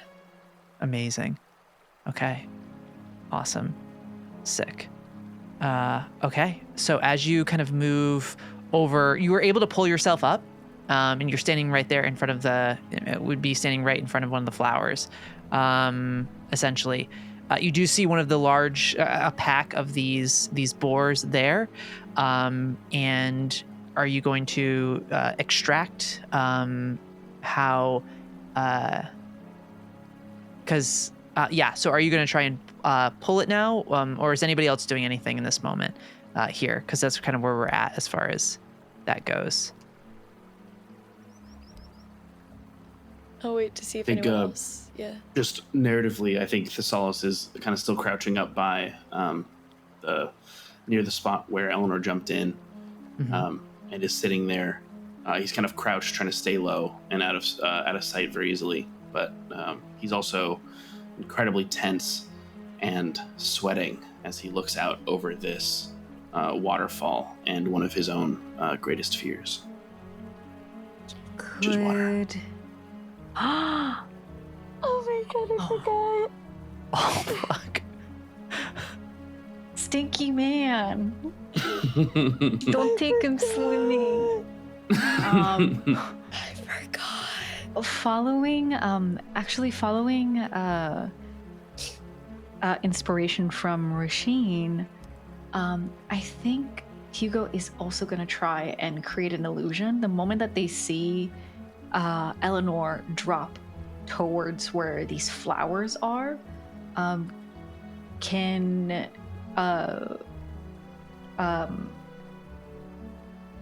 Hugo create the illusion of just a really kind of heavy mist kind of filling up, mostly because of the water and in that area? Absolutely. Yeah, I think so. Yeah. Yeah, go ahead and make that roll for it. Let me know if it's with hope or fear. Yeah, let's see. I got a D to 4. I don't know what your DC is. It says here illusion make a spellcast roll 14. Yep, so you just have to beat a 14. Okay, 14. Yep. Okay. Yep. I believe in you. I think if I can, I'm going to use my adept to utilize one of my experiences. I'm going to use Silent Observer, having seen Róisín do what they did. And then that way I can mark a stress instead of spending a hope. And Amazing. Also double the experience. So I would be adding +4. Holy yeah. To it. Hell yeah. Hell yeah, hell yeah. So +4 +2. So with the spellcasting spell. So it's +6 in total. Nice. That's good. Okay. So it is a 21 with hope. Oh my god, so much hope tonight. Okay, yeah. Yeah, you create that mist. Amazing. Okay. So you kind of surrounds. Lean over to Hugo and say, Hugo, imitation really is the highest form of flattery. Keep focusing on your illusion. Doc just looks at the two of them and then goes, if Hugo could blush, they would. Just angry blush. It's like scary. I love it. So as you do that, all right. So you stand in front of this flower. You see a little bit of fungus growing around it. What does Elanor do? Is it bad fungus? Is it does it look like the bad kinds? It's not great fungus. Is fungus nice? It's not a fungus fungus. fun? It's not a fungus. Could I touch the flower without touching the fungus? Yeah, you could. Yeah. Okay. Could I dig my fingers into the earth without touching the fungus? Yes. Okay. Because I want to get the flower and try to get the roots with it. Okay. So I'll say as you start to dig into the ground, Cordy, you feel a tug on the web. As you feel you would feel Elanor digging into the ground. The fungus are attached to these flowers. Okay. Okay. I'm gonna spend a fear.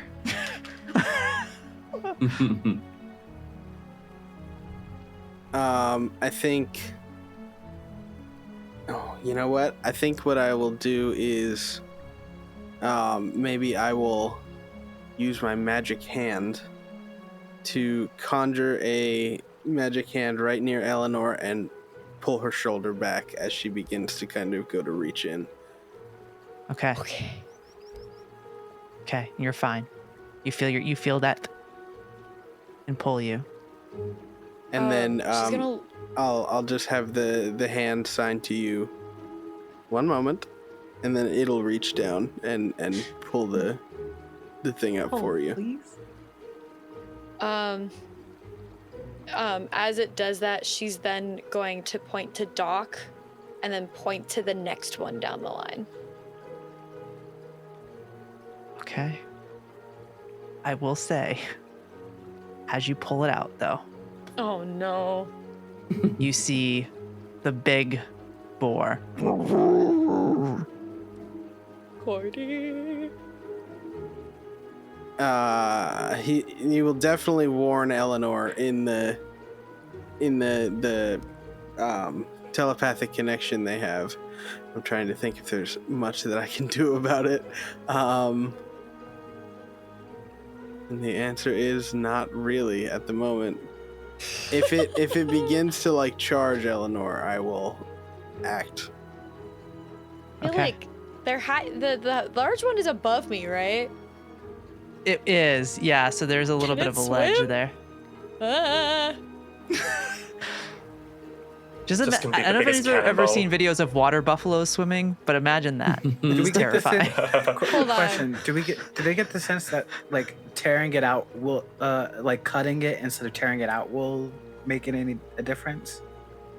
I think you would know that it's connected to it in some way, it. like it's part of the web. So even if you cut it, it would feel it as All right. well. Yeah, I looked it up. That is terrifying. isn't it? Yeah.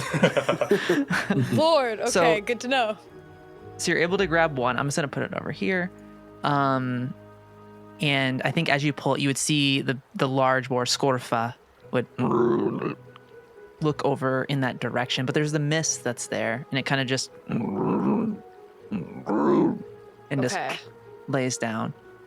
But it's definitely more aware, and you start to see like the other ones kind of moving about.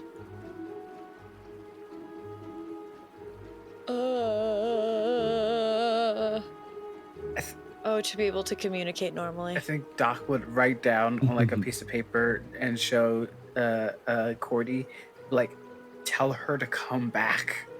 We can like if we can plant Doc mind if we can like plant this one, we can make more flowers, and we don't have to worry about disturbing more of the flowers.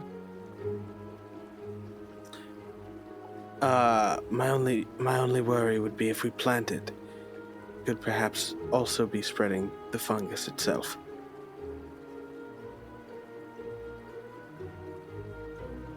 Is that worth the risk of pulling up the rest of these and encouraging the wrath of the boars? How many do we need? Could be fun. Cordy. What did I do? No, I What think would happen if we plant the flower and it just becomes a beacon for all the others? I think that can be studied. We that's better to then do all the burls- with us alive and not ravaged to death by boars. All right, Cordy will go ahead and use the telepathic connection to call Elanor back. If you'd like, I may be able to just grab the rest, or another sample or two with this, and I'll wave with the magic hand in front of you. How many more do you think we need for an antidote?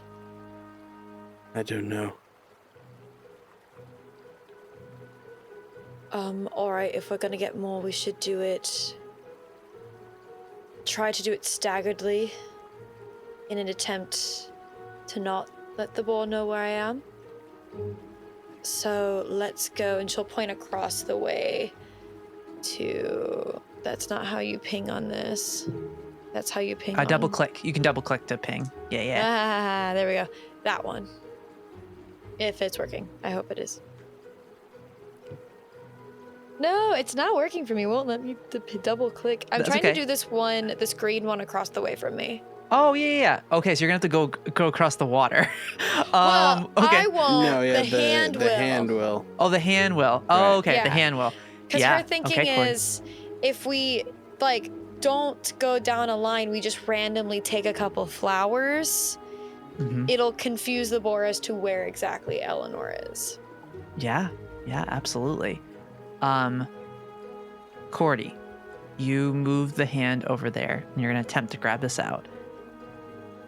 I'm going to say because you have already grabbed one, and the boar, Scorfa, is aware that some weird stuff's happening.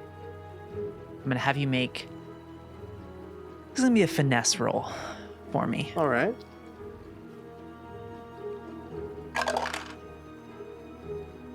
Okay. That would be a 10 with hope, but I have -1 to all checks right now, so that's a 9 with hope. rally die. Add your rally I will be doing that. Sorry. That's a 1, so we have a 10 with hope. Okay, so I'm going to say reassurance. Reroll. Good call. You can roll your dice. And if that doesn't work, I have another contingency plan. What, I roll both again, or what? Yes, you just roll your duality dice again. Duality. Okay. Yeah. Oh my god. That is much better. That is a... Let's see. With the -1, it would be an 18 with hope. Whew. Oh my god. You all are rolling hot right now. You reach down with the... And you pluck it out in such a way that not only does it remove the root, but it takes the mushrooms that are with it, leaving them intact so it does not cause any distress. And you just see Scorfa just kind of go and just lay on its arms down there right now. But I will say each time it will require a roll. Doc is furiously going. Yeah, I do think now that we have 2 of the plants, I think Cordy feels sated enough. Okay. So I All think right. he will kind of pull these back up towards us, and the hand will just kind of drop them off near him at the cliff. Okay. Now, Eleanor's gonna get out. Thessalus will move to kind of whatever closest ledge there is from wherever he is, and he'll kind of extend an arm down, offering to pull her up if she can get close enough. As you get closer to the water, Thessalus, can I have you make a finesse roll for me Yeah, Kylie. to see how sound Yeah, in Kylie. mind you are? Yeah, Kylie. Oh no, is Thessalus gonna slip and fall and do the world's Oh, I'm biggest so belly scared flop right into the lake? Oh, I'm so scared right now. Finesse, right? Mm-hmm. Yeah. Oh lord. You have your rally die. Don't forget about your rally die. I do have my rally die. I rolled a 2 and a 9, the 9 on my hope die, so that's an 11 right now. Because I guess I don't know how much it'll help, but because I'm looking to help and work with Elanor, can I spend a hope on my newest experience from when we leveled up a couple sessions ago on Of One Mind to coordinate with Elanor? Yeah, Maneuver here. Yeah, I'll say usually just this is just me saying mechanically for people that are watching. Usually you spend, when you want to use an experience, you would make the call before you do the roll. But Okay. in this moment, I'll let you do it. That's just for anyone that is watching. That's typically how you would do that. So don't ask me. Cool. I know the rules.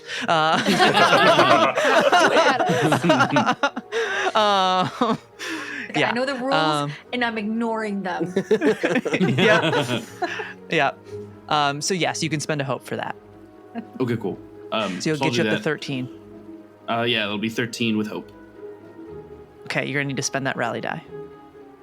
Or unless you want to give the, you want the to rally spend die? the prayer die. We'll see You what wanna the spend the prayer rally die die? is first. Yeah, roll the rally die. Yeah. Got it. That's 5. So I was at 13. That'd be 18. Yeah, you're good. You're good. Yeah. So Thanks, Róisín. amazing. So, as you kind of lean over the edge, the sound of rushing water before you, this rippling pool about 30 feet down. At this point, it looks endless. Like if you fell in, you would be swallowed by it. But you see Elanor. There's a moment of resolve as you put your hand out. I think he's, as usual, keeping his eyes on Elanor as he's kind of reaching out and over, and as he kind of feels this fear well up in himself, as he kind of extends his arm, I think he's just going to close his eyes and try to forget where he is until he feels her hand. Amazing. Elanor, you want to finish that up for us as you see Thessalus reaching for you? Yeah, I think she'll move very quietly along the rock face until she gets close enough to the ledge. She'll probably get a couple of good footholds in the wall before kind of smacking her arm gently against, although smacking and gently are not synonymous, but you get what I mean. Kind of placing her forearm in his hand and her hand against his forearm. God. And her skin is still fairly damp from the water, but I would say her grip is still fairly tight. As she kind of just relaxes slightly in a hey, I can feel your tenseness. I'm here. We're fine. You're good. As that kind of unspoken word happens, I'm going to spend a fear No, you're in not. this moment. That's mean. Let's go. Don't I like encourage drama. this. I saw it. I like drama. I saw it in your hand, and I was like, "Oh no!" Eleanor, Eleanor. as you climb up and you grab, you are still wet from jumping in. The rocks behind you are slick. You've done this before. You're Ridgeborn, so you'll have advantage on this roll. But I need you to make a strength check for me as you climb up. Yeah, I'm really good at strength, you guys. I have a -1 in strength. I'm sorry, I have to add some drama to this. I mean, Okay, we you said see I the have shot. advantage, so that's a 1d6 for advantage, A right? 1d6, yeah. I Okay, could that be one real is not mean and what I spend want. another fear and give you disadvantage and cancel that. No, you don't. But I'm not going to. No, you're so nice. You're so nice. I love Kylie. you. Kylie. No. Okay. Let me see. I'm thinking about it, but No. There's nothing I can do except do this. Can I? Nope. You know what? I'm gonna allow the drama. And I'm not gonna do that. Okay, we're good. We're fine. 11 plus 3 is 14. -1 is 12. Or, excuse me, -1 is 13. Plus 3 is 16 with hope. oh my god. We're all over the place today. 15 is what you needed. Yeah. Incredible. So you grab hold, you feel that reassurance, both of you, I think, in that moment. As you feel her hand touch yours, Thessalus, Elanor, you feel that grip, familiar, kind of that handhold in that moment, or rather, kind of around the forearms. Thessalus, you pull her up. Yeah. As she kind of. It's also kind of give a squeeze in response and lift her. Okay. What if he was like, no, I Amazing. drop her? Long live the king. Hamlet. Oh. Oh my god. So, as you get up to the top, you make it safely there. Are you all skedaddling? Scooby-Doo chase Sure, if that's the plan. Everyone get behind the boulder. Okay. Amazing. So, you head out of this cave, or out of this. Well, this is the cave here. You get back to the mining area where you saw remnants of everything that had happened once here before. You see the destruction. You see this used to be a place of safety and comfort. But you move with haste out of here. You hear the echoes of the grunts of these boars twisted from whatever they have been afflicted with, this hollow sight and whatever else has its grasp around them. As you move through and you get closer to the cave's edge, I think right as you kind of pass the precipice, like going out, Cordy, I need you to make a check for me. Because you were very close to this boar, and you have this hollow sight. You were cured earlier, you had pieces removed, but there was something I mentioned earlier about there's something else missing here. And I just need you to make an this is gonna be a reaction roll, so hope or fear doesn't matter in this moment. This is gonna be just an instinct roll for me. Okay. As you move through and out. Let me know what you get. That is 2 6s for a crit. Oh my god.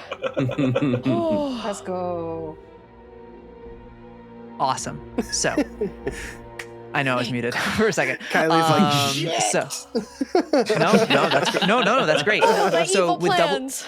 with double sixes, you feel this moment where kind of that those last moments of being connected to the web as you step out of that cave, like as your foot touches the ground, right outside of it, you feel something reach for you.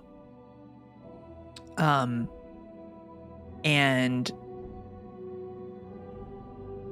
you are the father of Mycophobia. And I think this is a reminder of that, as in this web, in this darkness, as this thing kind of is moving towards you, something grim within the darkness, within the web that lingers there. You see it for a moment. This hulking feline beast.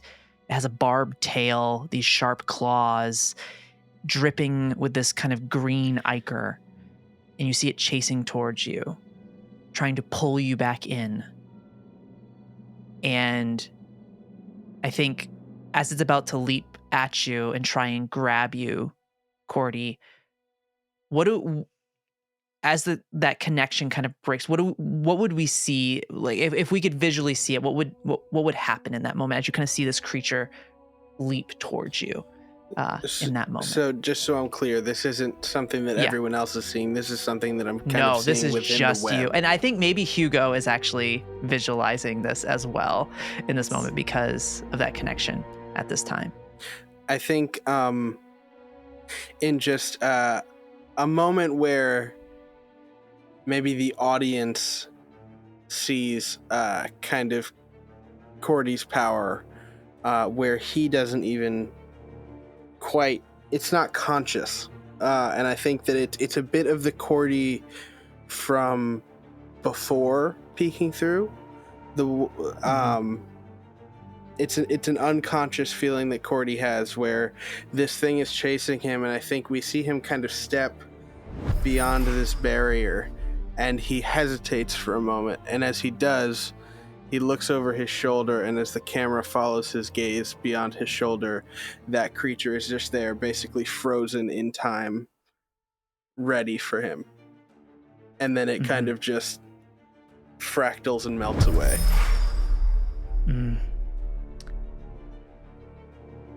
As it fractals and melts away, you hear Baranthar. Cordy, I wanted you to meet my friend. Maybe some other time. And pleasure to meet you, Hugo. And Just like, uh, You touch a hair on his head, Varenthar, and there will be the hells to pay.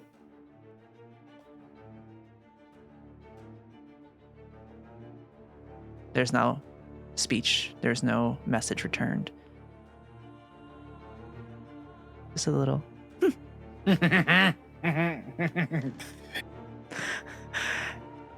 As you all make your way back to the outpost. On the way back Yeah. to the outpost, is there a moment that I could have real quick? Oh my god, of course. 100%. I think as we kind of know where we're going a bit better, just like on the way back, I think Cordy will kind of reach out to Elanor for a conversation. Can I play for a chat? Anybody Oh love my god, Elanor? you want to sidebar? Can I sit here for a second? Can I sit- Hey guys, we're gonna talk shit about you. Can you go over there while we do it? I was getting like Thanks. bachelor or bachelorette vibes. Like she's not here for the right reasons. No, this guy, not it, girl. Get up. Oh my god. No, yeah, but he will the kind new of bombshell. A new bombshell Has entered the villa. It's Varenthar.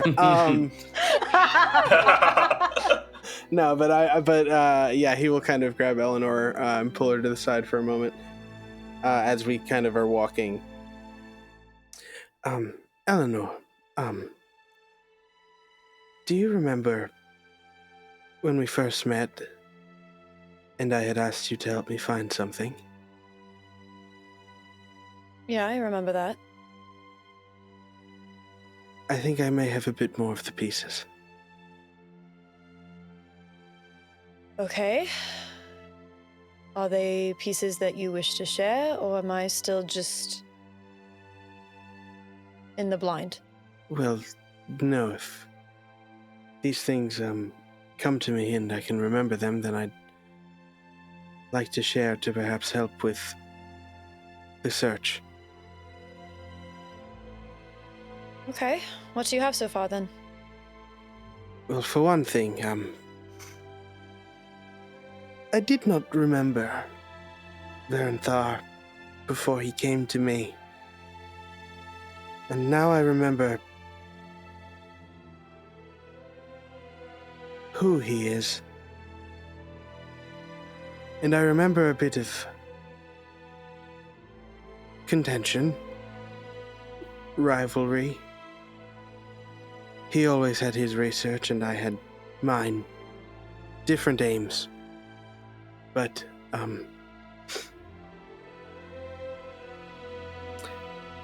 I don't remember what my goal was. I know it was important to me, it was important to the world at large. And to be honest with you, Elanor, I fear that if I come face to face with Varenthar and don't know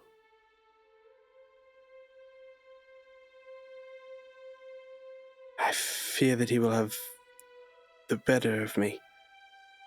Which cannot be true. It's a piece of shit. But he did mention a bit of a lead. I think he may have slipped up. Fiora. The name keeps coming back to me. And with it a title. The Sporekeeper. Does that name trigger anything for me? Do I recognize the name, either one of them? Go ahead and make that's a bad sign. Go ahead and make a Go ahead and make a knowledge roll for me, Elanor. Okay. here for recalling this. See if Okay. you can recall. I got a anything. +0 to knowledge, y'all. Eleanor's real smart. That's double 2s. Crit. I'm scared. If I think this Okay. is about to recall a memory that I think it's about to, I'm scared. I think we're connected Okay. a little bit more than I thought we were, Cordy. Okay. Okay. Amazing. So as you kind of think on this, Elanor, here, and ponder this, the name doesn't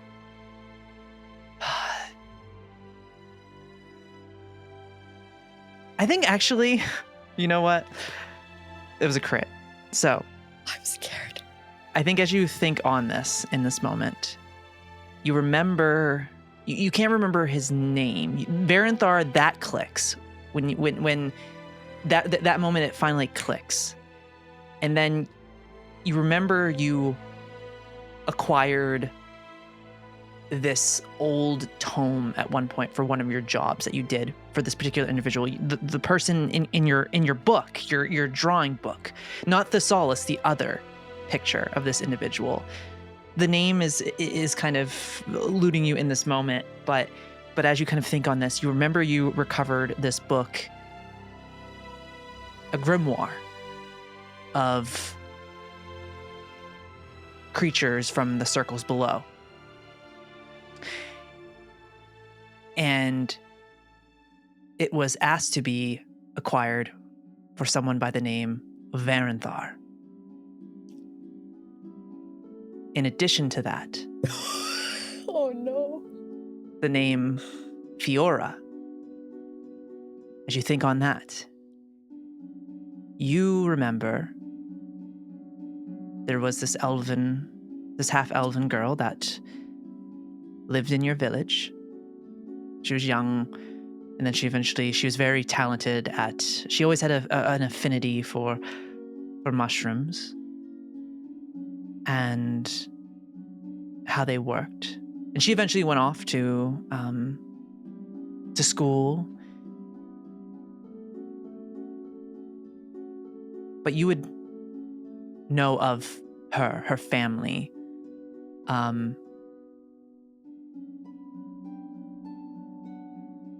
Mushrooms are a great food source, and that was something that was grown in the villages near where you lived. And I think you know that name as well, but that one's more eluding.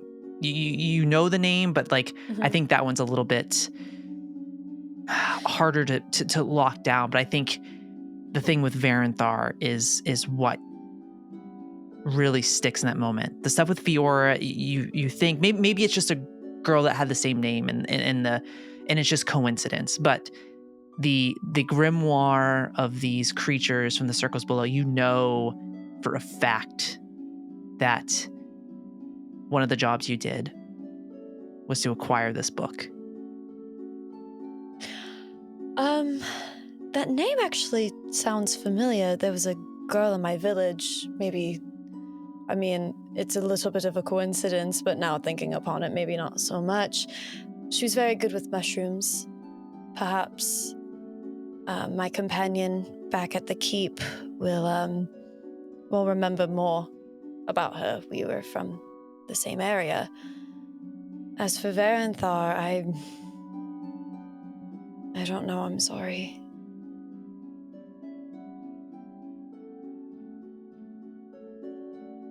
Well, it's something to go off of.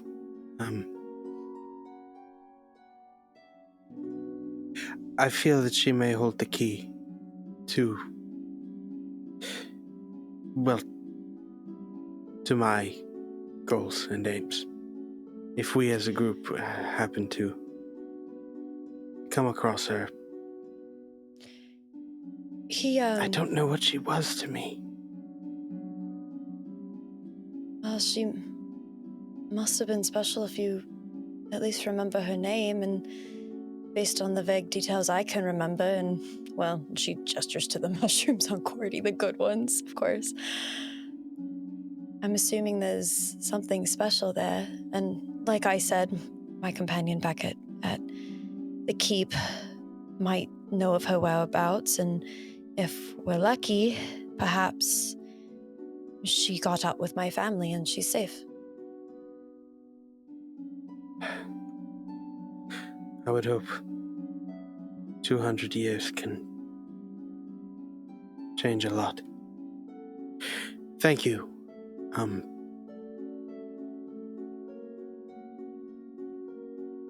I just appreciate your willingness to help.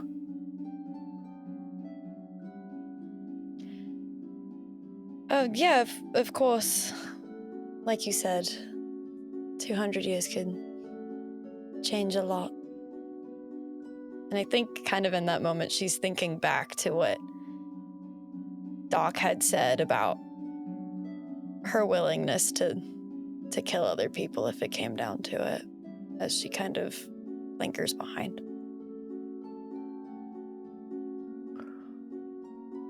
Ooh. So, as Elanor lingers a little bit behind, as you all reach the outskirts of the Maruk Outpost with a few samples and what you need to come up with an inoculation to not only help your friend, but those here that are still afflicted. That's where we'll end our session tonight, on a happy note. Oof. And pick up next time as you devise a plan for that and start to plan the next steps for what sounds like possibly a journey north or somewhere else, as you have gathered a lot of information today. So, that all said, thank you all for watching, for being a part of this journey. It is so fun to see this continue to evolve. We're only 8 episodes in, and I am falling in love with these characters more and more every time we get to do this. So thank you all for an amazing session. I hope everybody's enjoying that is watching. Please follow these folks. If you're not already, they are amazingly talented in so many different facets. Please check them out. Support their work. It is incredibly, stories are incredibly important right now, so definitely support these amazing individuals. All of their information is going to be below me, so definitely check them out in the window below is what I meant to say, and definitely give them a follow and support all the great stuff they're doing, the shows they're doing, the artwork they're making, just, because you think they're cool, and that's another reason as well. But all that said, wow. Coda, I have one question. How dare you? Right? It's payback. It's payback. You don't get to say that. It's payback. I don't know what you're finally talking about. I'm on the other side. Amazing. But all right, everybody. Yeah, well, you know what? We haven't done it in a while. What's anybody want to give any little shout outs or anything you're working on? We haven't done that in a couple episodes. If people want to give a shout out, I know I mentioned you can check, follow, check out the stuff. But if anybody has anything you want to kind of throw out there right now, feel free to, and we'll sign off after that. I got something if y'all don't mind. Go ahead. Jake, you go first. You go first. Did Jake, me go first? Yeah. If you've seen a lot of Dicescape stuff, you've heard me talk about Psychic of Orange before. My band, I'm happy to announce I finished the album, everybody. It's done. Yeah! So, I'm so excited. Nice. it's coming soon. Listen to it. Yeah. We worked really Hoping to hard. put some of it on our during some music during our Artist Alley too. Oh shit! A little Psychic of Orange. I I think of my compositions to you that damn. yeah, let's do it up. But yeah, awesome. Yeah, Coda, you got something to share? Yeah, go for it. Yeah, I think by the time this episode comes out, we should be a couple episodes deep in my personal podcast, Third Down in a Dungeon. It is a podcast where I kind of allow for people who are into football, TTRPG, and all nerd things, or really anything that people don't think kind of go together. So I talk about the latest NFL news, I talk about the latest nerd news, and every now and then I have a guest or two. So granted, we're recording this before I've recorded the first episode, so I don't know what guests have happened yet, but I'm sure It's all they're good. good. Hit me up. Well, we'll put it in the show I got notes. you. So definitely check that out. Amazing. Anybody else have anything they want to shout? Anything going? What's going I'm on? directing a Aubrey? musical. That's fun. Woo! Uh, Hell yeah. And Space Pirates might be coming to Dicescape soon. Hell yeah. We love Space I Pirates. love that. Hell yeah. Awesome. All right. And I'll do a little throw out too. Season 1 of Fallout: The Garden of Adam is completely available now, so definitely go give that a watch. Maybe by the time you're seeing this episode, Season 2 might be rolling out. So keep a lookout for that. Also check out our new show, The Unwind, where we get the amazing cast of shows together to chit-chat about what's going on in the season. And also having some guests too from the TTRPG space, whether it be artists, people doing work. I have actually going to be, maybe by the time this is out, I'm interviewing someone that kind of works in bringing TTRPGs into like helping kids like process through things and stuff like that through kind of like a medium, just a way to play and kind of like looking at like inner child work and things like that. But yeah, definitely check that out. But beyond that, again, give these amazing folks a follow. All their information's below. And until next time, take it easy out there. As I like to say at the end of every episode, drink the water, eat the food, do something nice for yourself because you deserve it. Okay, let's you got to do something nice for yourself once in a while, and come escape the mundane with us in the realms of Atalantia. Good night, everybody. Bye. Bye.